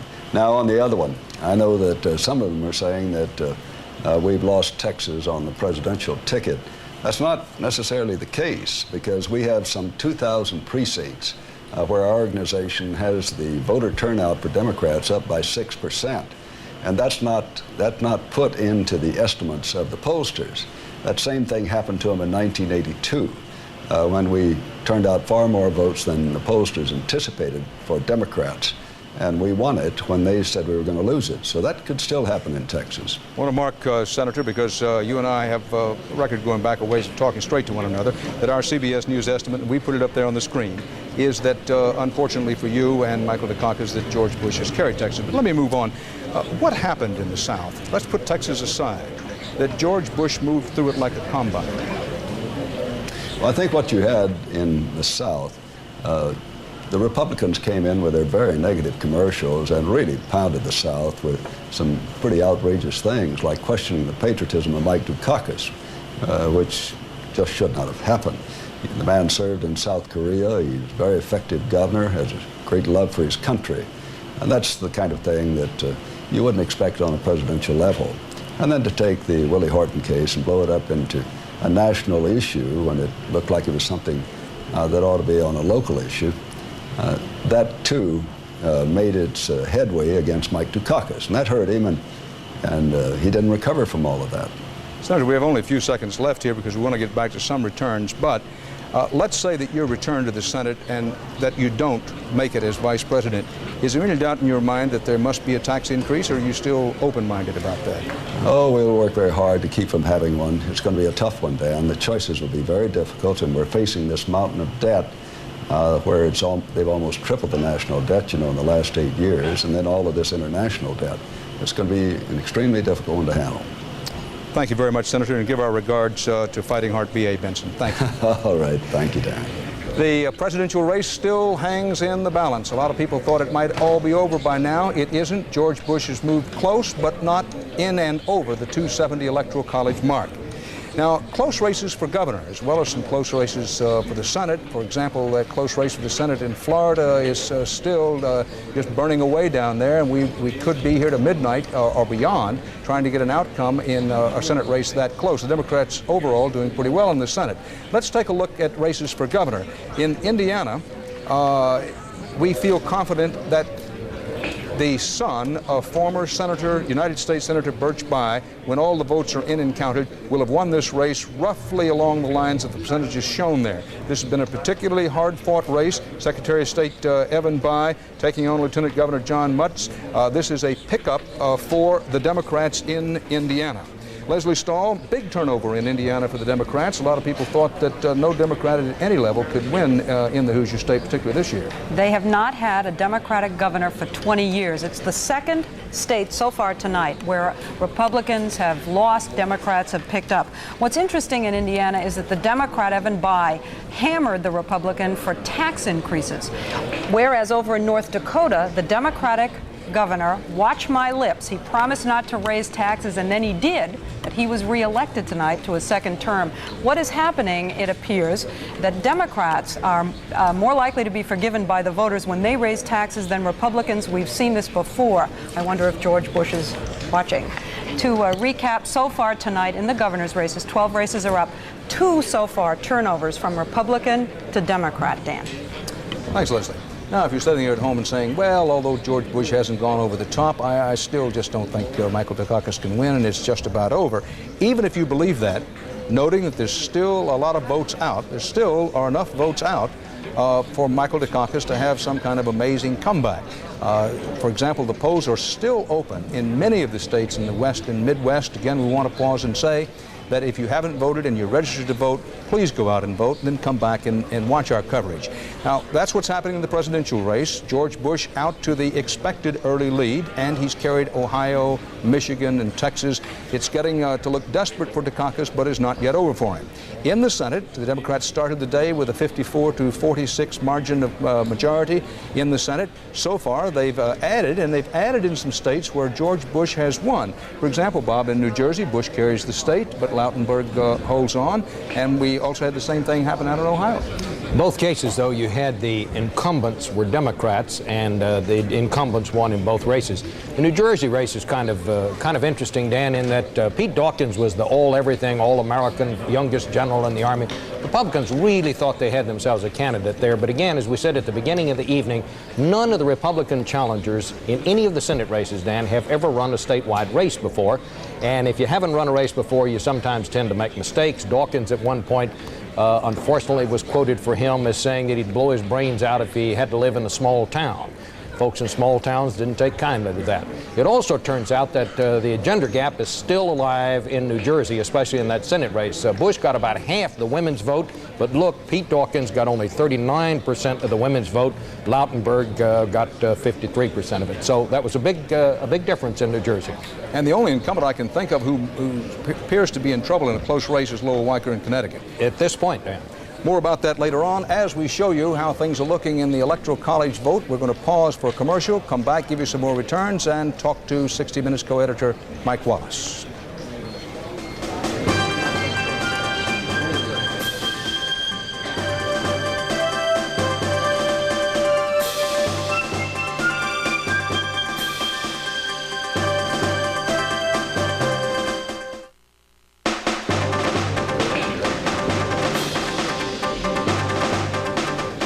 Our CBS News estimate now is that in Connecticut, the campaign forces of George Bush will begin singing Yankee Doodle Dandy. Our CBS News estimate is that when all the votes in Connecticut are in and counted, the winning margin for Bush will be close, but he will have picked up the New England state's 8 electoral votes, and that will make the electoral count for Bush go to 241 with 270 needed to win. Our CBS News estimates are that Bush has carried the states in red, the caucus the ones in blue. So far only Massachusetts and the District of Columbia. The ones in white, including Illinois and Pennsylvania, are states where the polls have closed, but we do not yet have enough information to say that they've been decided.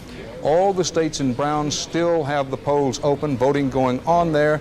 If you haven't voted and you're eligible to do so, please do so. The national vote now with 11% of the precincts in and reporting. These are actual votes tabulated. 57 to 43%, Bush running ahead of Dukakis. In the race for the United States Senate, 54-46 was the way the day started. This becomes one of the stories of the evening now. Does Bush have any coattails? Do the Democrats hold on to, add to, or lose their majority in the Senate? Of the 33 Senate races up for grabs today so far, the Democrats have won 11, the Republicans have won 5, 17 remain undecided. So it's mathematically possible for the Republicans still to win control of the Senate, mathematically possible. All 435 House seats are up in today's balloting. Our CBS News estimates are that the Democrats have won 100, the Republicans have won 48, 287 remain undecided. In the race for the various governorships, 12 up today. The Democrats, we estimate, have won 4, the Republicans 4, 4 undecided. Bush very close to having the Electoral College win he needs by our estimate, but he does not yet have it. So stay here with us, Dan Rather at CBS News Election Headquarters in New York.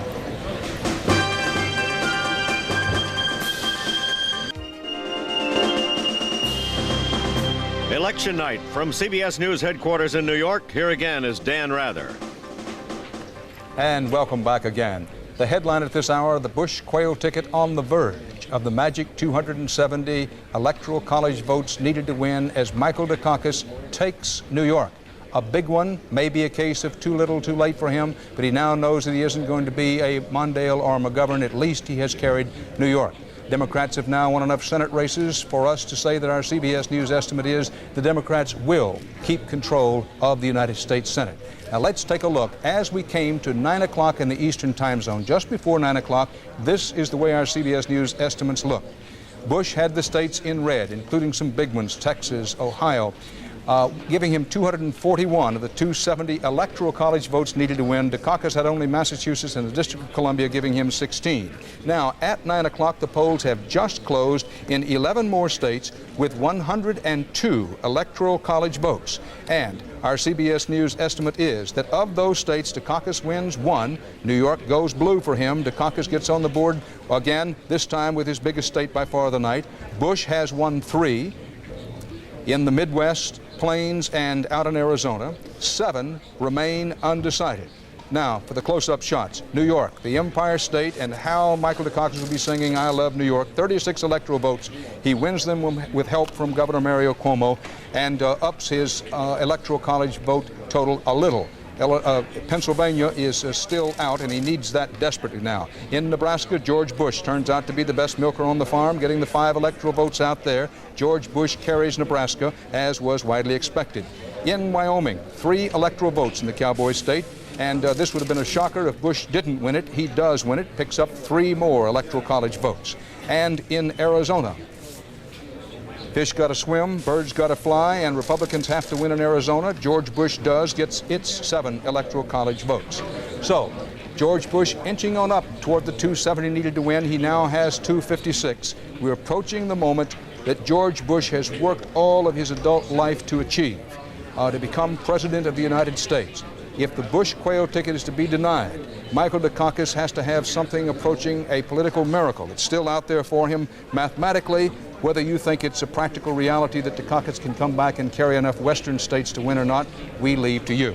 Well, Bruce Morton, one ray of hope for Michael Dukakis. He wins New York. Now, what was it that New York voters saw that so many of the others in the industrial North have not seen? Well, New York was just a different kind of state for Michael Dukakis, Dan. In the first place, our old friend, the gender gap, which has been a kind of will-o'-the-wisp in this election, now you see it, now you don't, came to life with a vengeance in New York for Dukakis. Let's take a look at some numbers from our CBS News exit poll. And we'll see, for instance, that where Dukakis actually lost among men by 3 points, he won a whopping 62% of the women. He beat George Bush by 25 points with New York women. Under 45s, always a strong age group for Ronald Reagan. In many states, a strong age group for George Bush. In New York State, very strong, as you see, for Michael Dukakis. And the Jewish vote, which of course isn't numerically significant in very many states, is in New York. And despite all of the flap during the primary about Jesse Jackson and would Jews come to mistrust the Democratic ticket, that didn't happen. A solid 70% of the Jewish vote for Dukakis. So he won in New York for some reasons that, as we're seeing, don't apply in a lot of other places. I have no idea why the gender gap exists there and not in Ohio, for instance. And if Governor Mayor Cuomo decides to be a Democratic contender in 1992, it doesn't hurt him that he got out there and worked and carried the state for Michael Dukakis. He was a good soldier, and everybody knows that. Thanks, Bruce. Diane Sawyer, they say, they being press reporters, pundits, pollsters, and some of the polls, that elections are won or lost on how the economy is doing. You know the old saying, voters vote their pocketbooks. Was that the case this time around? Well, we've been looking for interesting ways to distinguish Bush voters from Dukakis voters, and we came up with one sort of psychological thread. Disposition. How sunny is your disposition on the economy? That tells you a lot about this. Let's take a look at the first graph here. You can see that when we ask people if they're hopeful or concerned about the economy, they said in about equal measures, 48% of each. But take a look what happens when you ask them who they voted for. The people who were hopeful voted for George Bush by 66% to 31. And take a look at who voted for Michael Dukakis. You can see the reverse. The people who were concerned voted for him, 67 to 29%. So it looks as if when you take a look at these two voters, you can line them up directly behind the half empty and the half full glass, Dan. And were voters expressing a lot of concern about the future of the economy, saying, well, it's okay now, but I'm really worried about what's ahead? They clearly are expressing that, but once again, one of the lessons of this election and other elections is that people tend to vote the present tense, not the subjunctive tense. As old Scarlett said, they'll worry about that tomorrow. Thanks, Diane. Well, George Bush, very close to having the 270 electoral college votes he needed to win, but this has not been a Spinks-Tyson fight. No early knockout. It's past 9 o'clock in the Eastern time zone, and there still are not quite enough electoral votes. However, Illinois, our CBS News estimate goes to Michael Dukakis, 24 electoral votes, and that'll bring cheers in the Dukakis camp. They may be feeling surrounded like Jim Bowie at the Alamo or Kitchener in Khartoum. However, getting this news that they win Illinois keeps their hopes alive. It raises Dukakis' count to 76 electoral votes. George Bush, by our estimate, already has nailed down enough states to have 256 of the 270 electoral votes needed to win, but Dukakis, having picked up New York, and now, by our estimate, also winning Illinois, keeps his faint hopes alive. So that makes it a little more interesting evening. If you were planning to go to bed early and thinking this thing would be over early, you're going to have to take at least one more cup of coffee or have a cola of some kind and stick around, because it is not yet over. And there are also some Senate races that may give some people cardiac arrest before they're over. We'll take a look at those, plus give you our latest numbers on the presidential race after these messages.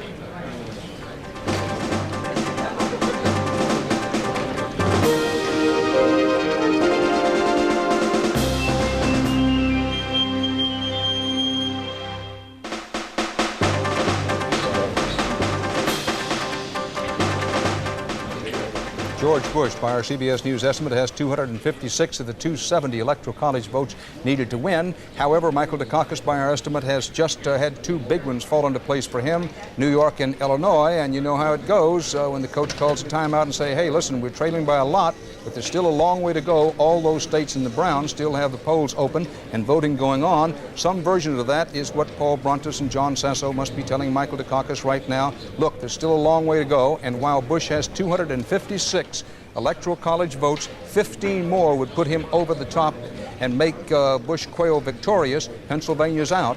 The national vote looks like this. When I say Pennsylvania's out, it means to say the polls have closed there. We don't know how it's gone. 15% of the precincts in and reporting. This is the way the actual ballots tabulated looks. Bush still leading Dukakis 56 to 44%. Make no mistake about it, Dukakis would have to have some kind of incredible comeback to make it, but those things happen. That's the reason we have elections, and one reason we'll urge you, if you're eligible to vote, you haven't voted and the polls are still open in your state, please go out and vote and then come back and check our coverage. Now, Remember, we previously said that by our CBS News estimate, the Democrats were assured of keeping a majority in the United States Senate. They started the day 54-46 over the Republicans in the Senate. 8 more Senate races have states where the polls have just closed, and we have results in 5 of those. Our CBS News estimates are that in Arizona, Senator Dennis DeConcini, a conservative Democrat who's done very well in staunchly Republican Arizona, will hold on to his seat for the Democrats, having beaten lawyer and businessman Keith DeGreen. No surprise here, but DeConcini will be returned to a Democratic seat in the Senate. In Minnesota, one of the more closely watched races of the evening, our CBS News estimate is that in Minnesota, Senator Dave Durenberger, the Republican, first elected in 1970 to fill out the senior Hubert Humphrey's unexpired term in the Senate. When all is said and done, we believe that Durenberger will have beaten Attorney General Hubert Skip Humphrey III, oldest son of the late Vice President. So the Republicans hold on to their Senate seat in Minnesota. In Nebraska, former Governor Bob Kerrey, a Vietnam veteran who was awarded the Congressional Medal of Honor, this nation's highest award for combat valor, our estimate is that he will have unseated incumbent Republican Senator David Carnes in Nebraska. Remember, Carnes was appointed to fill out the unexpired term of the late Democratic Senator Edward Zirinsky. So the Democrats have a pickup in Nebraska. In New Mexico, land of enchantment, certainly the land of enchantment for Senator Jeff Bingaman. Our estimate is, when all is said and done, will beat State Senator Bill Valentine. Now, Jeff Bingaman was seeking a second term. We estimate he will get it. That is a hold on for the Democrats as well, Bob Schieffer. The Empire State of New York, next to the Kennedy win in Massachusetts, which long ago we talked about, this might be the least surprising return of the night. Senator Daniel Patrick Moynihan, seeking a third term, has beaten back lawyer Robert McMillan. When we say beaten back McMillan, a lot of people thought that McMillan had about as much business in this race as a moose in a phone booth. But Moynihan, right from the start, hopped all over him, and our estimate is that it won't even be close when it's all over. So, Bob Schieffer, a pattern develops here. The incumbents are doing very well indeed. These Senate races down, as of the moment, the Democrats will be increasing their majority by 2 in the Senate, but we still have some very close races out. Any incumbent in trouble? Well, the only incumbent, Carnes, by the way, is the first incumbent who's been defeated in a Senate race, and he is kind of a special case because he'd only served for a number of months since the death of Mr. Zirinsky, running against the former Governor Kerry, who was a very, very popular politician, a popular Democrat in a Republican state. A Republican incumbent that Republicans were worried about was Durenberger. He has pulled out a win over Skip Humphrey. The only incumbent, what I'd call a real incumbent in any kind of trouble tonight, is Lowell Weicker up in Connecticut. That race is still too close to call. The Attorney General up there, Joe Lieberman, is giving him quite a race. Down in Florida, where we have that open seat, still the hottest race of the night between Connie Mack, the Republican, and Buddy McKay, the Democrat. We still can't discern any trend there, Dan. Very much the night of the incumbents in the Senate. Again, what a wild and wacky race that thing in Connecticut has been. George Bush won Connecticut. Weicker, given he's a maverick, but he's a Republican, just having won Dickens at the time, trying to beat off a Democratic challenge in there. Well, it is. Everything is upside down. It's kind of an Alice in Wonderland thing where, you had William F. Buckley endorsing the Democrat who ran at Weicker from the right. That doesn't happen very often to a Republican, but it happened there in Connecticut. Thanks, Bob. In the race for the presidency, George Bush, with, we estimate, 256 electoral votes in his pocket, needs 15 to go over the top. Pennsylvania, the polls have closed. Big state, that would certainly do it for him.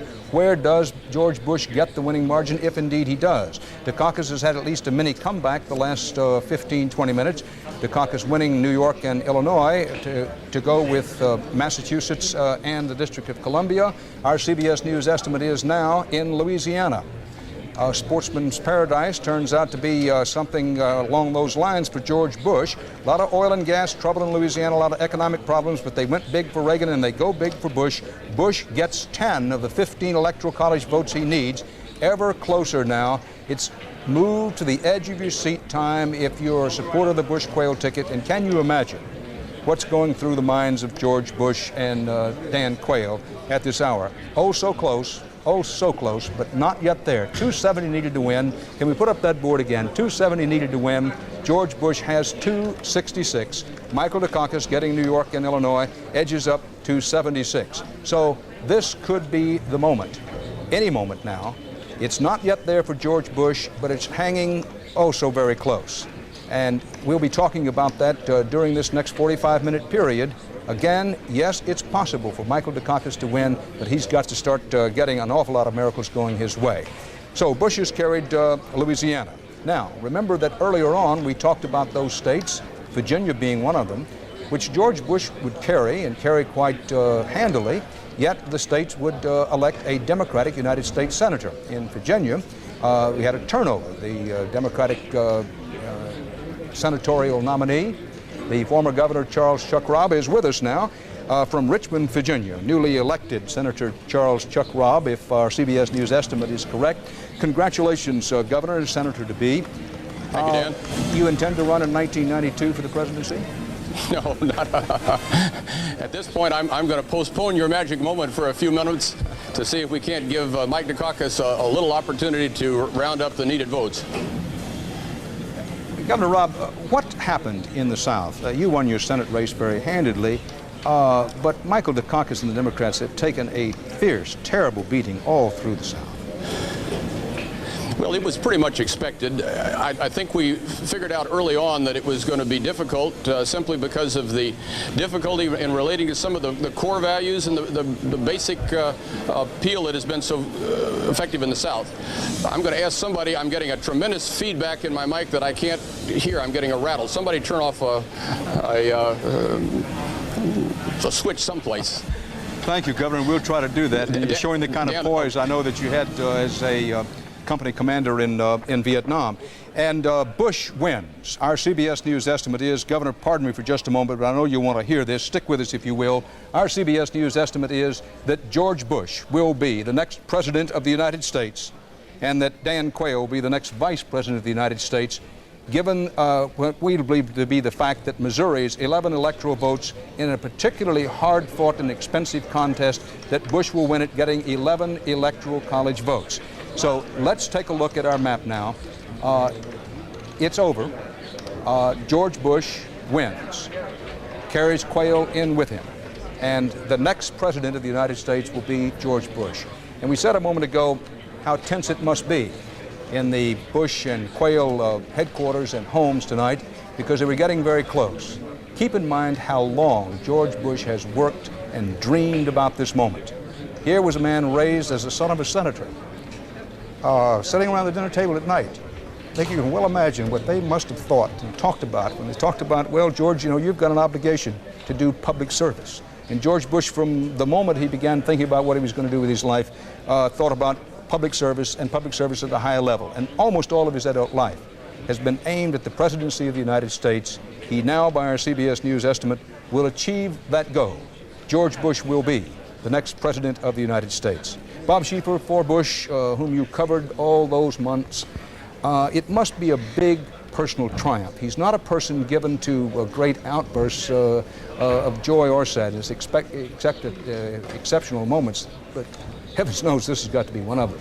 Well, I would think. And I think, you know, many people are saying this was a very unsatisfying presidential campaign, that it never really addressed the issues and so on, and all of the above is probably true. But I think you have to give George Bush credit for one thing. He figured out how to win the election. And if you're going to be a good president, the first thing you have to do is be president. You have to win the election. And he managed to do that. I think George Bush, a candidate who got hit and hit hard early on in this campaign up in the primaries. He was knocked flat of his back in Iowa. He got up off the canvas and knocked down the guy that had knocked him down. At one point in this election, he was 17 points down in the polls. He came back from that. You have to say George Bush is the kind of man who can get up after he's been knocked down. And I think there are a lot worse things you can say about a man than that. Well said, Bob. You know, those in the boxing game are always looking for what they call a get-up fighter. Mm-hmm. And you do have to give it to George Bush. Not only did he get up once, he got up several times. You think about what must have been going through his head and heart in Iowa when he finished third. We're not talking about second, we're talking about third. And he had everything hanging in the balance. There have been any number of times in his career when it was all on the line. And those who think he will be a good president, and there are a lot of people who do, not all of them Republicans, say that one of his best attributes is that when he gets knocked down, he not only gets up, but he comes back fiercely and successfully.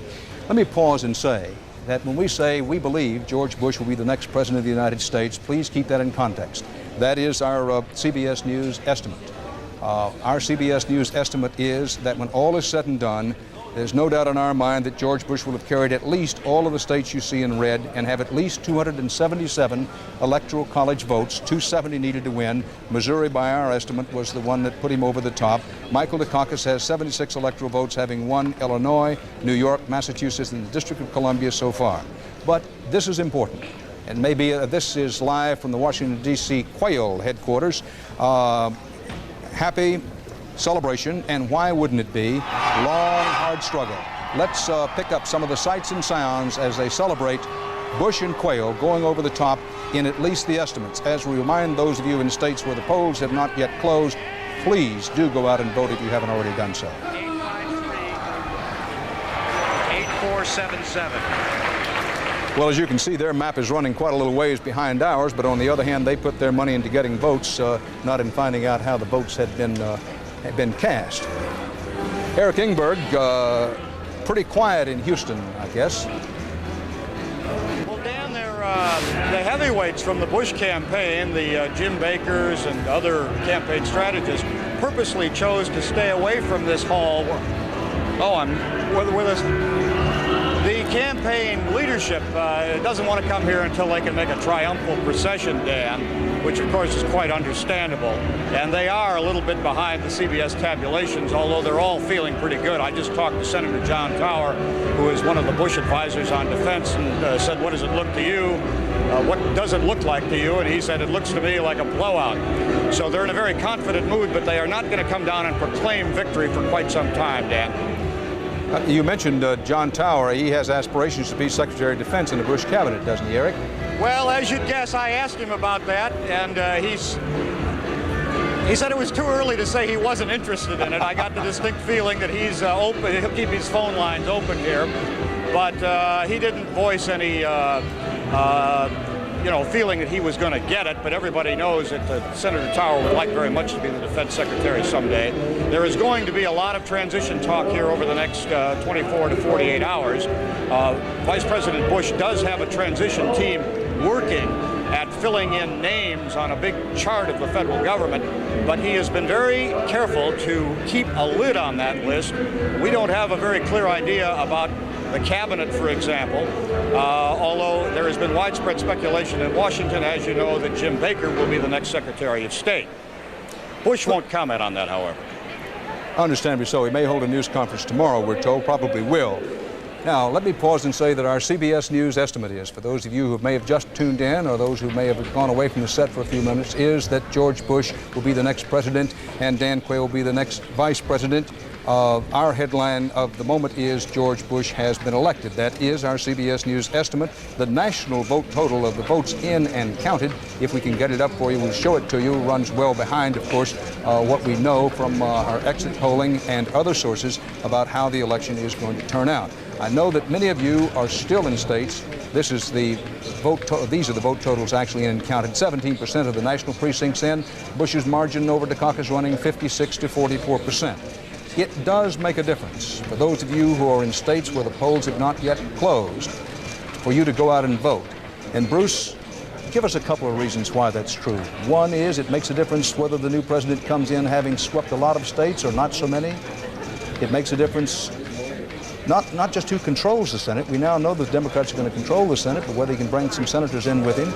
And then there are all those local and state races to be decided. Well, you've got the Senate, the House, 12 states electing governors, any number of states with propositions about local taxes and local laws. There are all kinds of reasons to go out and vote.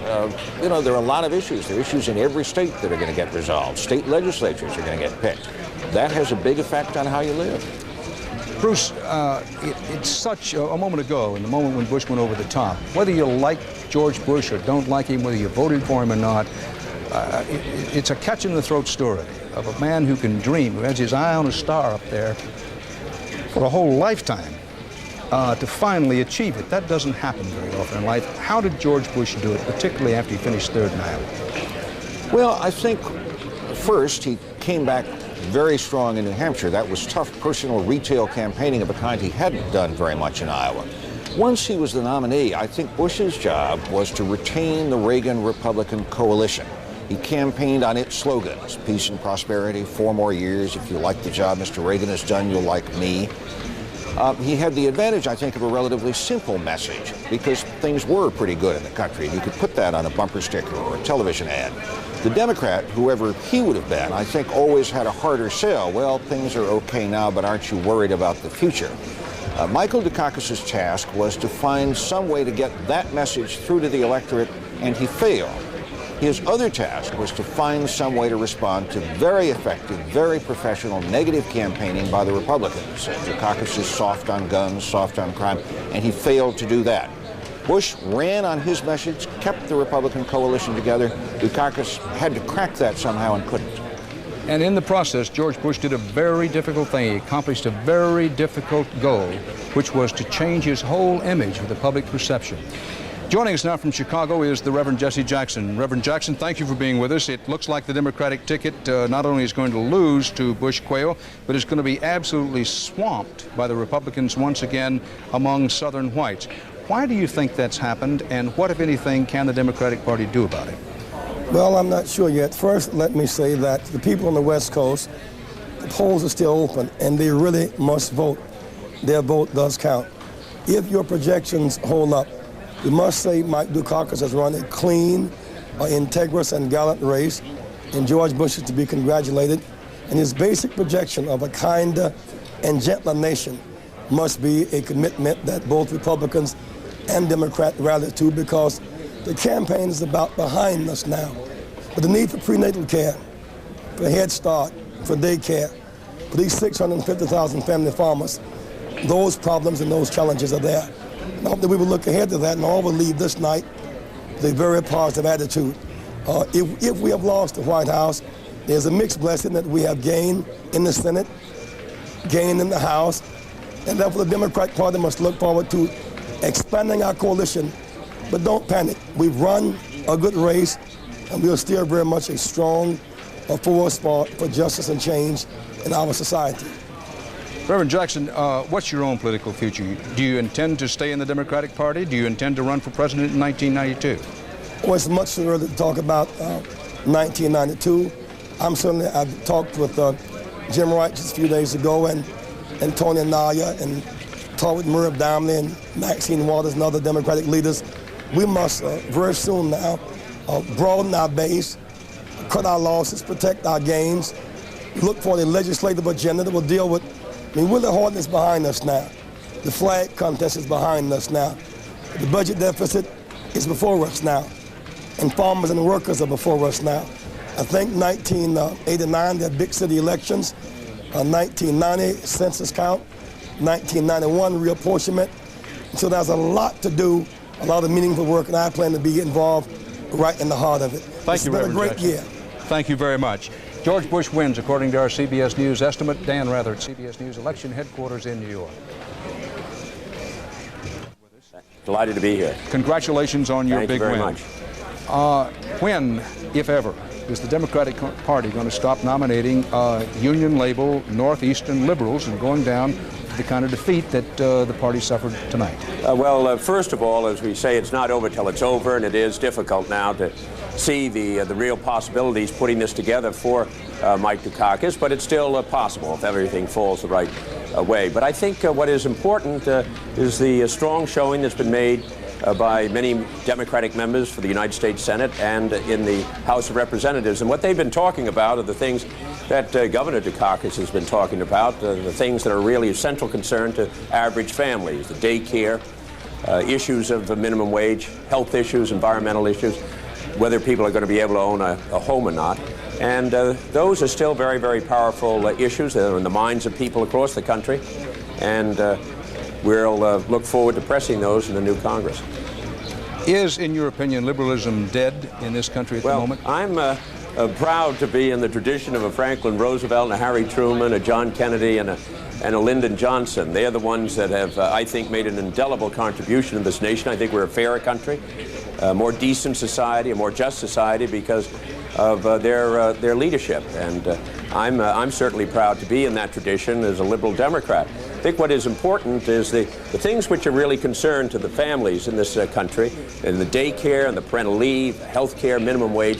You'll find all across this nation, it's basically issues that are supported by 75 or 80% of the people. That's even true in the South on the issues of parental leave. And these are matters that are really concerned to working families, and I think we ought to put those right out on the agenda next year and see if we can't make some progress. I think the attitude in the Senate, if the Vice President Bush is successful, is that we're going to have to try and work together. We got many issues in this nation. I don't think there's any question that negative campaigning has been a dampener on the whole national debate and discussion.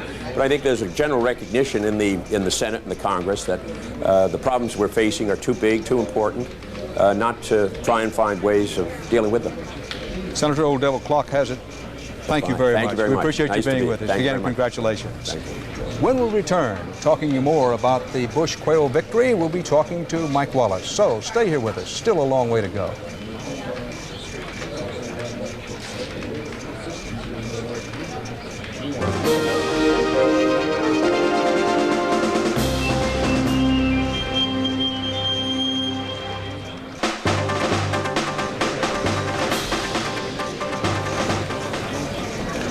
Back at our CBS News election headquarters in New York, CBS News estimates that George Bush will be the new president. Dan Quayle will be the new vice president. At this hour, the Democrats are fighting for their honor and a lot of other things in the western states and some of the Midwestern states where the polls are still open. George Bush and Dan Quayle will be trying to pour it on because they want to win as many states as they can, feeling that every state they get, every state they put in the GOP win column gives them that much more ability to get through their agenda when they began putting together. Still some great races to watch. Great Senate races in Florida, Wisconsin, Connecticut, and Mississippi. We may have a decision in Mississippi to pass along to you very shortly. Right now, Diane Sawyer, the big story remains the George Bush win. And in this hour of triumph, let's pause to ask who voted for him and why, according to our exit polling. Dan, I'll tell you, you're so right. You have to remember on this estimated victory that it wasn't that long ago that George Bush was behind in every region. He was behind with every major voting bloc, and look how he has turned it around. This is a man who woke up this morning with the royal flush, basically. He had all the voting groups that form the bedrock of a national victory. We'll run quickly through them for you. He said he wanted a mainstream mandate. He took the middle class, you can see by 11 points. He also got the baby boomers, who comprise 38% of the electorate. Not only that, he got the Catholics, who used to be, of course, the mainstay of the Democratic Party. And he got the independents as well by 10 points. Now, Bruce alluded earlier to the fact that Ronald Reagan dreamed of this coalition. There may be one small crack in that. Apparently, the Reagan Democrats, the Democrats who voted for Ronald Reagan, did come home, as Lloyd Benson urged them to do, a bit. Dukakis took the Reagan Democrats back by 5 percentage points, so they came home, but home's not going to be the White House. Well, and Diane, in state after state, where the Reagan years have been brutal economically, one thinks of Louisiana, Texas, Oklahoma, they still went for Bush and went big for it. They did go. Again, it seems to be, when you look at the change that has taken place in the estimation of George Bush. When they ask about people who can run the economy, they still go back to Bush. Diane, I want to interrupt to say that our CBS News estimate is, in a dogfight of a Senate race down there along the Delta, that when all the votes are in and counted, we believe that Republican Representative Trent Lott will wind up beating Democrat Representative Wayne Doughty. This was one of the really down and dirty tong war kind of battles for a Senate seat. John Stennis, the veteran, venerable, and much justifiably honored senator from Mississippi, retiring. Trent Lott, speaking of people, Bob Schieffer, who've worked a very long time and dreamed a long while, Trent Lott is one of those, and what a night it must be for him, and also for the Republicans to pick up that seat. Yes, this is the first one, the first Democrat seat that's gone to a Republican, the first turnover that's gone the Republican way. This was the classic Sun Belt button-down conservative Republican, Trent Lott. He's a very conservative Republican against a kind of rumpled Wayne Doughty, a populist from Mississippi. I suspect that what we'll find, and we haven't seen our exit poll yet, what we'll find is that Doughty just didn't carry enough of the black vote. And perhaps the black vote didn't get out in large numbers. We're going to go to Washington. Thanks, Bob. We're going to go to Washington now, and a smiling broadly ear to ear, and why wouldn't he be, Senator Alan Simpson of Wyoming. Senator, you'll be interested in this. Our CBS News estimate is that Lieberman wins in Connecticut, unseating the veteran maverick Republican senator from that state, Senator Lowell Weicker. If you can hold on with us, we'll try to get the board up. There it is. Senator, you can see it with us in Connecticut. Now, Attorney General Joseph Lieberman, this may be the most interesting Senate race of the night. A liberal, and I'm talking about a liberal with a capital L Democrat, who emphasized conservative issues such as abortion and crime. And because he did that, Lieberman, liberal that he is, got support from Republicans such as William Buckley. And going down to defeat, he's been close any number of times before, Senator Lowell Weicker, a liberal Republican who resists the party mold, to say the least. This was an exceedingly hard-fought race, and our CBS News estimate is that Lieberman wins it, and that'll be a pickup for the Democrats in the Senate. Now, thank you for being so patient with us, Senator. I'm not smiling because of that. I have a great regard and affection for Lowell Weicker. I would hope that that seat is still within his reach. He's a splendid man, and I'm surprised at that, very surprised. I do want the record to show, Senator, when I said you were smiling, I thought you meant about, I meant about the Bush-Quayle I am smiling about that, yes, I've got that. Senator, among the advice that George Bush got and took during this campaign was, listen, you've got to bash the media, you've got to hit the press. You've got to be meaner than Moondog Spot with these guys or you're going to get beaten.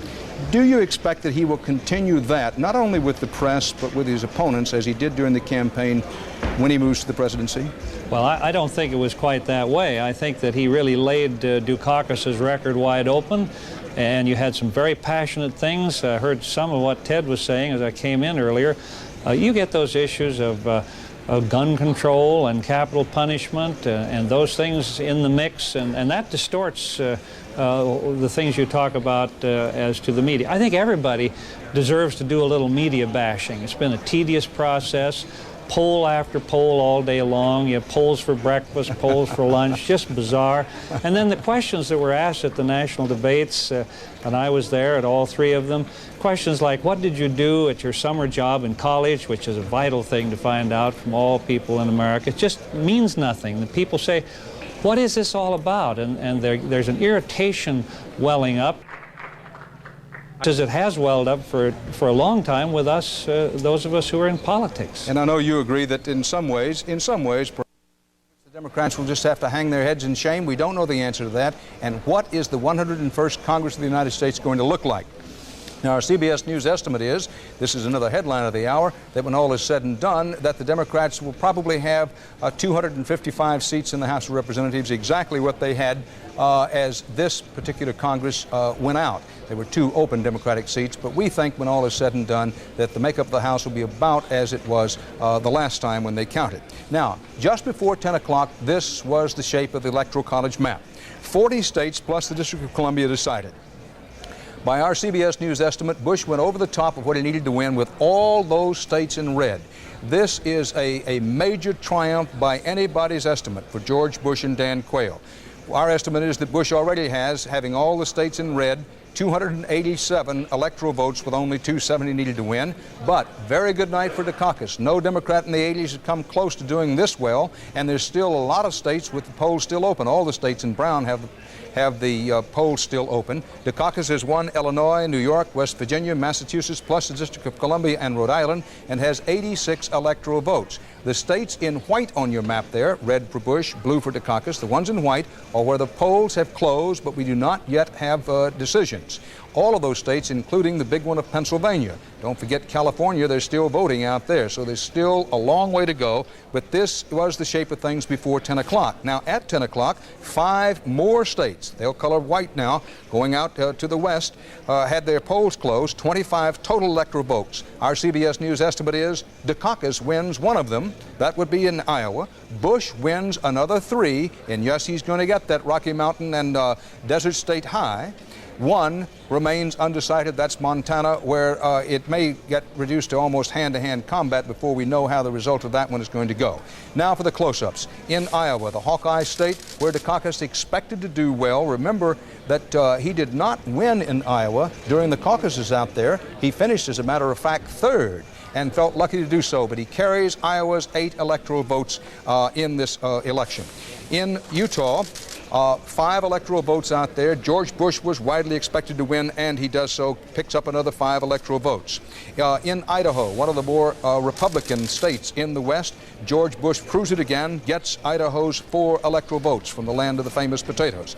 In Nevada, Dice, Desert, and a Bush win. 4 electoral votes from Nevada for George Bush. Now, in Montana, we mentioned things are still very close. With 270 electoral college votes needed to win, our CBS News estimate is that George Bush is rolling. He has 300. Michael Dukakis, better than any Democratic presidential nominee in the 1980s, already has 94 and still a long way to go. Now, votes actually in and tabulated. We have 30% of the precincts nationwide in. Remember, the total vote today may be 95 to 100 million votes. Bush leading Dukakis by a substantial, some would say absolutely dominant, 55 to 45% at this hour. That could change. We'll see. That's one of the things we're looking at. By how much does Bush win? It is important for the long pull, and for that matter, the near pull. It would make a difference as to how he gets his administration off, what kind of start he makes. Does he have to appoint some Democrats to the cabinet? All of those things may or may not be decided in how the West votes, the West where many of the polls are still open, California, Washington, and Oregon, for example. Now, Bruce Morton, why didn't Michael Dukakis's 18-state strategy prevail? Not only did it not prevail, it got blown apart pretty early. Well, the 18-state strategy, you know, was never written in concrete. That was simply the last best hope of the Dukakis campaign as things went from bad to worse for them. This has not been a happy fall for the campaign. They took those 18 states, we can see them here on the map, and said, well, this is our best shot. If everything goes well, these will work. It's no surprise to anybody that it didn't work. You can see there the states George Bush won, and maybe there was no way for a Democrat to win them. You see Ohio there on the map. Republicans 6 out of 8 times in recent presidential elections. Michigan 5 out of the last 8 presidential elections. Connecticut 5 out of the last 8. Maryland is really the only sort of surprise there with all the federal government workers. That quite often is a Democratic state. It wasn't this time, maybe because of that gun control issue that you mentioned. But you know, the 18 states was a hope, and hopes get dashed, and this one did. Well, Bruce, already by our estimate, George Bush has 300 electoral college votes sewed up, with still quite a few states that might break his way. Certainly anything over 300 is considered a large and substantial win. Well, unless you're a Democrat. I remember Minnesota goes to Dukakis. Sorry to interrupt, Bruce. Our CBS News estimate is that in the North Star State, where the Republicans held on to a Senate seat earlier, Durenberger beating young Humphrey, our CBS News estimate is that when all the votes are in and counted in Minnesota, that the 10 electoral college votes from that state will go to Michael Dukakis. We think that the winning percentages will look something like this.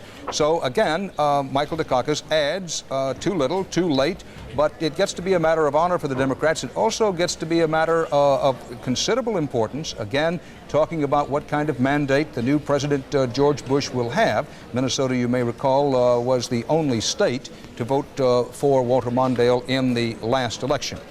Well, let's take a pause and get back to Bruce. Bruce, thank you for allowing us to slip that in there. This is the way it's going to go the rest of the night, isn't it? We're going to pick up a state here and a state there. Montana was a state that Ronald Reagan thought he could make a difference in, and it's still hanging out there. Perhaps he'll pull it through for the Republicans in Bush. I keep thinking of Congresswoman Patsy Schroeder, who said way back at the beginning of this, we Democrats have raised losing the presidency to an art form. And of course they have in recent years. Michael Dukakis can at least look back and say, well, I won on the road, I won in the Middle West, I may win a Western state, I did better than Jimmy Carter. It's a blowout, but we've been blown away worse than this. You know, you're coming, been down so long it looks like up to me is sort of the line. Well, Ed Bradley, all elections are about change, whether the public wants change or not, and if they do, what kind of change. You're out there talking to the voters, and you spend a lot of time talking to a lot of people in a lot of different areas. What did they tell you about the kind of change they wanted, if any? You know, a lot of people said this morning that they felt that their vote, their decision in this election turned on that question of change. And for many, it was a question of, do you want to change the policies of President Reagan, or do you want to continue those policies? So we put that in our exit polling. And if you take a look at some of the numbers from the exit polling we showed today, about a third of the voters wanted to continue the policies of President Reagan, and about another third wanted to change those policies. Now, that's 2/3 of the electorate, and as far-fetched as it may seem, George Bush was the candidate who appealed most to those two groups. Obviously, he's the candidate who is going to continue President Reagan's policies, but he also campaigned as a candidate who was going to change. Not much. He would continue President Reagan's policies, but he said he would stay the course but head towards a kinder, more gentler America. And he painted Dukakis as someone who represented not just change, but risky, dramatic change. I know you remember all of those, the series of commercials that ended with the tagline for Dukakis, "America can't afford that risk." So George Bush painted himself as someone who would continue, but who would represent change, but safe change. I remember something that someone told me about 2 months ago about this campaign and looking at the two candidates, and they said that if you look at Dukakis, and this was someone from Massachusetts, he could be a great president or he could be a disaster. George Bush will be neither. So he told me I'm voting for George Bush. Ed, you have a justifiable reputation there, being especially sensitive and good at reading people. We all remember that tremendous interview you did with Lena Horne, for example. Personal opinion, your guess. Does George Bush move to a more moderate Republican posture as president, or does he stick to the Reagan pretty hard right? Well, you see, I don't think George Bush has ever really been part, in his heart, of the Reagan hard right. I think he was I thought he was a loyal number two to President Reagan, and now I think he'll chart his course towards the center. We'll see. Our CBS News coverage of the Bush-Quayle victory continues in a moment.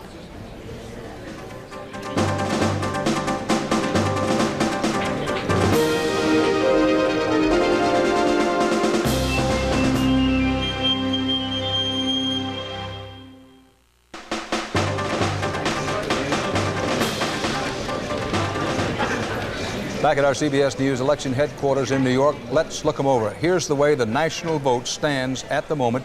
In our CBS News estimate, we'll show you that in a moment. These are votes actually in and tabulated. 34% of the precincts in now.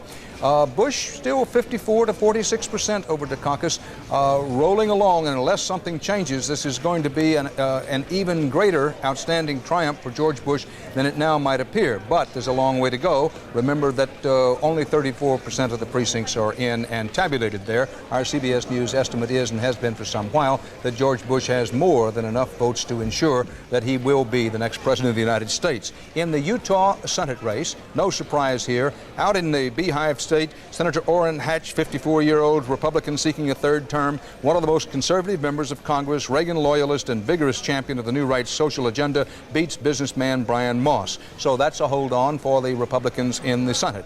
Bob Schieffer, still sort of Florida's version of the Iran-Iraq war going on down there in that Senate race. What's the latest? Well, you know, every election night we have one Senate race that goes on, and that one tonight is Florida. We might take just a look at the tabulated vote down there in Florida, where Buddy McKay, the Democrat, is beginning to show a little bit of daylight over the Republican Connie Mack, but certainly this race is a long way from being where CBS can estimate who's going to win. McKay is opening it up just a little bit. This is one of the hardest and meanest races of all. This is a race, Dan, where Buddy McKay once referred to Connie Mack by saying the closest this man's ever come to a brainstorm is a light drizzle. It's that kind of race. And a very expensive one. Yes. Together they'll spend, what, maybe $20 million in that race? I would guess. And if McKay should eke out a victory here, when you consider that George Bush just had a blowout down there, that's a real, very significant thing, I think. But a long way from being settled. Thanks, Yeah. Bob.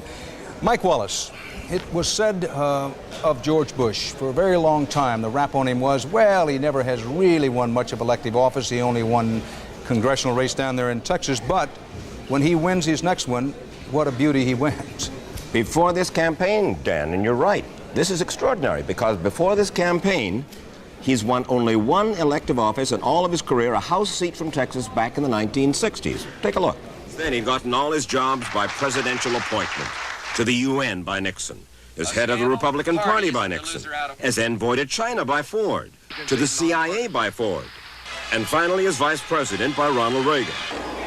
Through the years, everyone said George was a nice guy, everybody's number 2 or 3. That's where a lot of the talk about George Bush the wimp came from. Besides, he was clumsy. Sometimes he was silly. When Bush announced that he would run for president, his detractors, his opponents, didn't worry much. They figured he was in deep doo-doo. George Will had even called him a lapdog. You sat down with the candidate and said, hey, George, we've got to get rid of this perception. We sat down and talked among ourselves about the fact that leadership, strength, was one of the major things that we had to develop, if you will, as a matter of public perception. Oh, yeah, we looked at a tape, and I said, you know, this is not too good. Why don't you ease up? Why'd you do that? Why are you moving your arms around there? Things like that. George Bush fighting the wimp factor, said Newsweek. Problem for his handlers? How to make the wimp into the winner. Overnight, it seemed, miraculously, the candidate was tougher. No longer the elitist from Yale, but instead, George Bush, man of the people. He drove a truck, a forklift, a snowplow, an army jeep, a bulldozer. In a confrontation the Bush gurus designed ahead of time, he took on Dan Rather on Iran-Contra. Now, if you have a question, I do have one. Please. I have one. Coached, directed, molded, now his own man out from under Reagan's shadow, Bush began to erase the Dukakis' 17-point lead. Suddenly, in New Orleans, he sounded virtually presidential. And so I know that what it all comes down to this election is the man at the desk. And who should sit at that desk? My friends, I am that man. His amply rewarded image makers, of course, give the credit to the candidate. We didn't do a thing. Mike, let me tell you, when the time came for him to be himself and do his own thing as leader, he stepped up to the plate and hit the ball. Stepped up to the plate, hit the ball, and hit it right out of the park. Mike, you had Jim Baker, a longtime friend of George Bush, in that piece, and he's certainly one of the architects of this victory. But Roger Ailes, the media advisor, who's taken a lot of shots, he's dished out a lot of shots, but he's taken a lot of shots, and Lee Atwater, who's often described by me and by us as a negative campaign specialist, they deserve a lot of credit for this. George Bush gets far and away the most credit. But you got to say, these guys were very good at what they did. You can disagree with the way they did it, but they brought him home a winner. We have a piece prepared for a little bit later on Roger Ailes, the fellow who put together a lot of that negative campaign advertising that I think that you will find very interesting. And he has a clout to make, similar to what Alan Simpson did, about the media, particularly about television. Well, you can bet we'll be, if not all ears, a lot of ears about that. Thanks, Mike. Two key questions still to answer. What is the size and scope of the Bush-Quayle win? No doubt in our mind that they've won it, but the polls are still open and very important voting going on out west. And what will the new Congress look like? We know the Democrats are going to control the Senate, but by how much? We know that the Democrats will also continue to control the House, but will the Republicans be able to put together their version of the old Dixiecrat coalition? Those are questions still out there, still very important questions to be answered. Joining us right now from Virginia Beach is the Reverend Pat Robertson. Reverend Robertson, good to see you again. Thanks, Dan. It's good to see you. Thank you for being with us. Big smile on your face. Do you expect George Bush to be your kind of president? Absolutely. I was just with him on the phone about 15 or 20 minutes ago to congratulate him. He says, well, I think we might be a little premature. He's very cautious and he's a very self-effacing sort of individual, but he's run a magnificent campaign, and I think he's going to make a terrific president. What about the theory, and you've heard it, and not only Democrats have this theory, that George Bush, once he has this election on his own, will move more toward the center and be a moderate Republican president as opposed to a champion of the Reagan agenda? Well, he sent out signals on the Republican platform, very conservative. He picked a running right that was to the right of Ronald Reagan on arms, and yet in terms of Thornburg and Nicholas Brady at Justice and Treasury, he has moved to a couple of moderate Republicans. So we seem to have a balance, but if you want to use the term, it's center-right. I don't think it's going to be hard-right, far-right, but it'll be center-right. I don't see him going over any beyond that. Reverend Robertson, again, thank you for being with us. Thank you, Dan. And with George Bush assured of at least 300 electoral votes, 270 needed to win, a lot of important voting still going out on the West, we'll pause. Hold on just one moment before we pause. In Maine, our CBS News estimate is that George Bush, when all is said and done, will have added Maine's 4 electoral votes to his total. You know, Maine is one of those places where he has a home. So now we can say, with George Bush assured of at least 304 electoral votes. We'll pause for these messages. Be right back. We hope you'll stay here with us.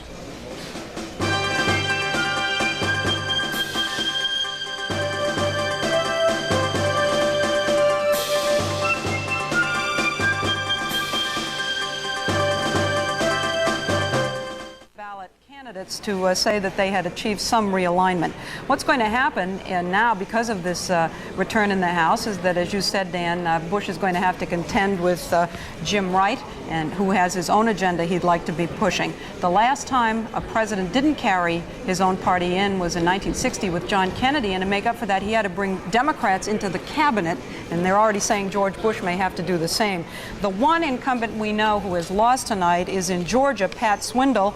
According to our estimate there, the Democrat, Ben Jones, has won. Let's take a look at Ben Jones. This is the man who is the new congressman in the Georgia district north of Atlanta.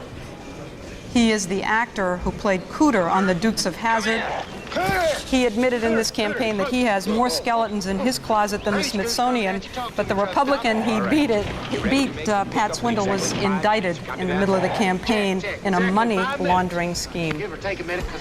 So, Dan, Bush wins, but the Democrats stay in control of the House with a wide margin, maybe 79, 80 seats. And as things now stand, they'll add to their margin in the Senate, but respectfully, maybe mild disagreement here. It's going to be hard to take anything away from George Bush when he winds up with an electoral college win of at least 309 plus. All those big states in the West where the polls are still open, we're coming up to the time in about 25 minutes. We'll know something out there could make a difference, but already we know this is an overwhelming victory for George Bush. Now, Bob Schieffer, there's still a whole lot of shaking going on in those Senate races. And especially out west, Dan, Doc Melcher out in Montana, the incumbent out there, the only veterinarian in the Senate. Turns out he has a very tough race tonight with Conrad Burns, who is a radio announcer, kind of the voice of Montana agriculture out there. That race at this point we say is too close to call. In Nevada, Chick Heck, the incumbent Republican there, facing a very tough fight, and that was expected from the governor out there, the Democratic Governor Richard Bryan. We don't know anything yet about the Senate race out in Washington. We are still watching in Florida and Wisconsin where we have close races. We can take a look to sum up. Remember, we began the evening with the Democrats holding a majority of 4 seats in the Senate. And at this point, they have a net gain of 2 seats. Well, I know, Bob, you were planning to go to that recap board there. We just couldn't get it up in time. But a net gain for the Democrats of at least 2 seats as it now stands. And remember, they started the day, as you said, Bob, with a 54 to 46 majority. But a long way to go. A lot of very tight Senate races, still undecided in Florida, Nevada, Montana, just to name a few. Wisconsin, our CBS News estimate is that in Wisconsin, businessman Herbert Kohl, he's the Milwaukee Bucks professional basketball team owner. We estimate that when all is said and done, that Kohl, the Democrat, will have held on to the Democratic Senate seat in Wisconsin by beating the effort of Susan Engelleiter, who was the state senator and was trying to take the seat for the Republicans. We'll have more about that later on and be talking to Charlie Kuralt after these messages. Dan Rather in New York.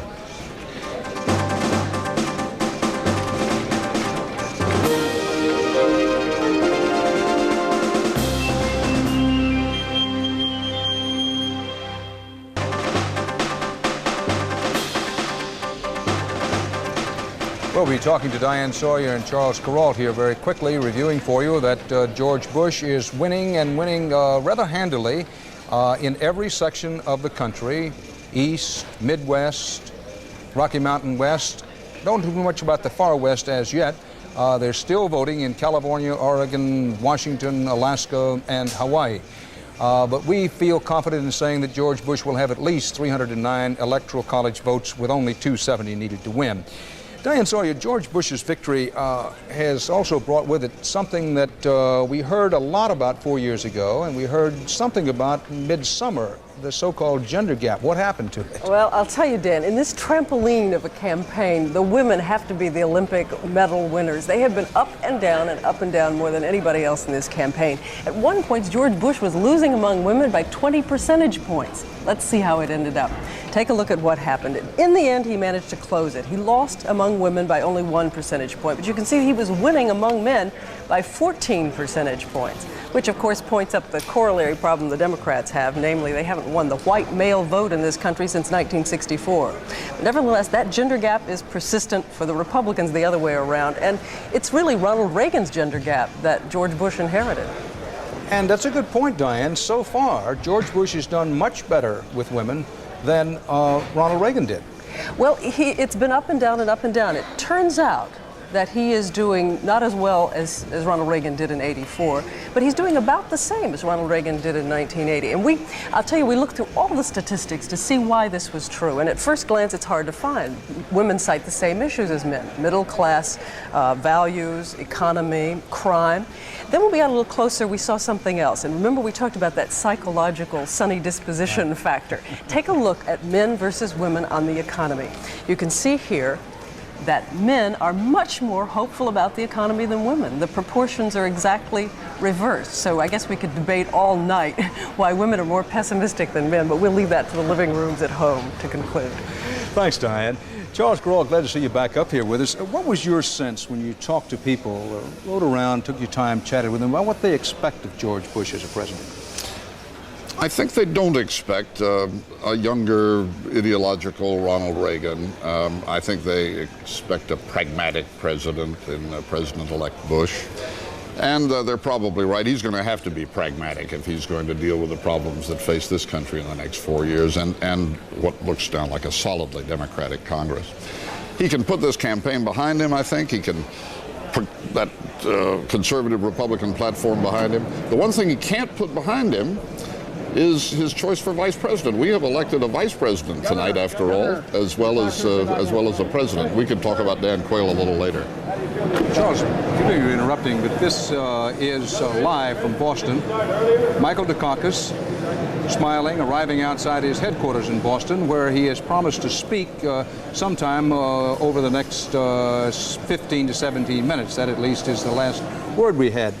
Note there that those who thought Michael Dukakis might be gloomy were wrong, because while he certainly didn't look to be celebrating, no reason to, that he was smiling and looking relaxed. But you were making a point that while people expected George Bush to be moderate, at least as a person in the presidency, that they had some other points as you talked to them. Well, it's clear from everybody we talked to that Dan Quayle comes into office with about as little public confidence as anybody we can think of.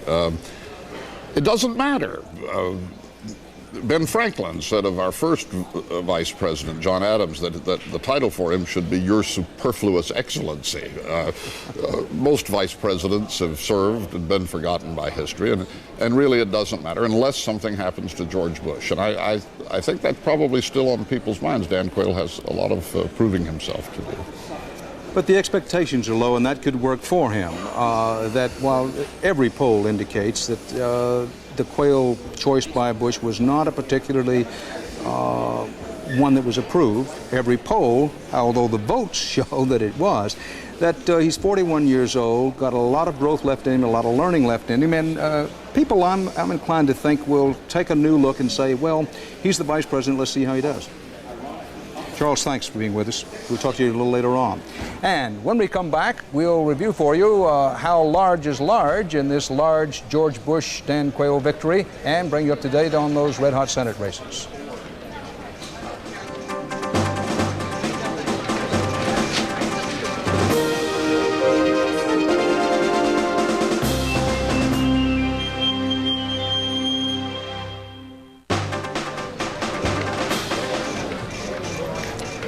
Among the responsibilities George Bush is about to inherit is the U.S. economy, and we want to do some talking about that after we take a look at our boards. Our CBS News estimates are that at this hour, which is just before 11 o'clock Eastern Time in the United States, that George Bush has on the order of 309 Electoral College votes already nailed down, with only 270 needed to win. The map: George Bush's states in red.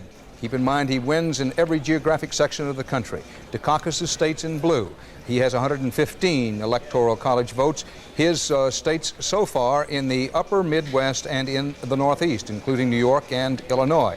States in white are places where the polls have closed, but we do not yet have decisions. Places in brown where the polls are still open, but stick here with us because in about 10 minutes we're going to begin to see some results from California, Washington, and Oregon. Now, the vote in and counted, we're getting up to 45% of the precincts reporting. These ballots have been counted. This is nobody's estimate. George Bush continuing to lead Dukakis by about 54 to 46%, a very wide margin by anybody's estimate. Note that most of these precincts are the smaller ones because the total vote is still down reasonably low. We still expect on the order of 95, 96 million votes total to be cast. Now, having said that the economy has got to be number one on the agenda of the new Bush-Quayle administration, by most accounts, the economy is in pretty good shape right now. Inflation, interest rates, unemployment, all relatively low. But there are also some major nagging problems. CBS News business correspondent Ray Brady has assembled a panel of experts, he assures us that they are experts, to look at the economic challenges facing the new president and how Bush is likely to deal with them. Ray? That's right, Dan. We've still got big problems in the economy, the trade deficit, the budget deficit, and of course the bailout of the S&Ls. And to talk about what the new man is going to face in his first days in office, we've got three financial experts: Peter Solomon, financial analyst and vice chairman, Shearson Lehman Hutton; Barbara Alexander, a consumer expert and a managing director of Solomon Brothers; and David Jones, economist for Aubrey G. Lanston. Peter Solomon, what kind of economy is the new president going to face? He's going to face a good one. We're in the 6th to 7th year of an expansion. Employment continues to grow rather vigorously. He's going to face a good economy. It's going to continue right into '89, it looks like.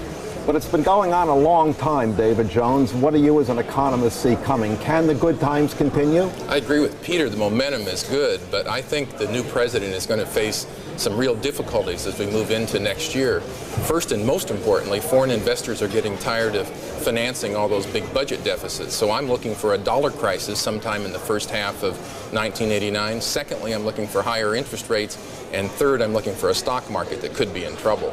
Well, that's a pretty gloomy assessment. Barbara Alexander, is it going to be that rough on the new man? It sure is gloomy, and I don't think it's going to be quite that negative at all. Certainly interest rates could edge up next year. After all, in the 7th year of an expansion, it's not surprising that just demand alone would drive up interest rates. But I certainly don't think you're going to see a terrible stock market or that interest rates are going to zoom through the overhead as they have sometimes in the past. But what about the problem with the deficit? We keep hearing about it, all the problems that's going to cause. Should Americans be worried about that deficit? Well, the deficit is certainly there, and it's a concern. On the other hand, if the economy continues to grow and if spending remains under control, and in a Bush administration, I would certainly expect it to remain under control, I think we'll continue to bring the deficit down gradually, and that on balance is a very good thing for the economy and for our trade balance abroad. Peter Solomon, are you that optimistic on the trade balance? Well, I'm optimistic on working at it. I think Alan Simpson earlier of Wyoming said that he hoped early in the Bush administration the Congress and the President would get together and start attacking the deficit, start attacking the trade deficit as well as the budget deficit. What the markets need generally, and the world of markets need, is a serious effort by the United States to look at these deficits. The effort and the trend is more important than the absolute numbers. Okay, what about that forgiven, or that terrible word, the T word, taxes? David? The problem is the president ran in an election saying, read my lips, no new taxes. And so I would say the first year taxes are out. He's not going to be able to welsh on that promise. The second thing is, and most importantly, he's working with a Democratic Congress, and they could be a bit hostile. Yes or no? Peter, does he have to raise taxes? Probably not. Barbara? I think that he'll enhance revenues, but he won't call it a tax increase. That's it. That's what the voters and the new man in the White House have to look forward to. Thank you, Ray Brady and panel. A quick look at our boards now, and keeping in mind that California, Washington, Oregon, and Hawaii, not to mention Alaska, are still out. We'll be taking a look at some returns from some of those states on the next hour mark. With 270 needed to win, we estimate Bush is over the top with at least 309. This is the way the national vote looks at this hour. Remember, there's some very tight Senate races. We'll be covering those and talking about the future of the Supreme Court coming up soon.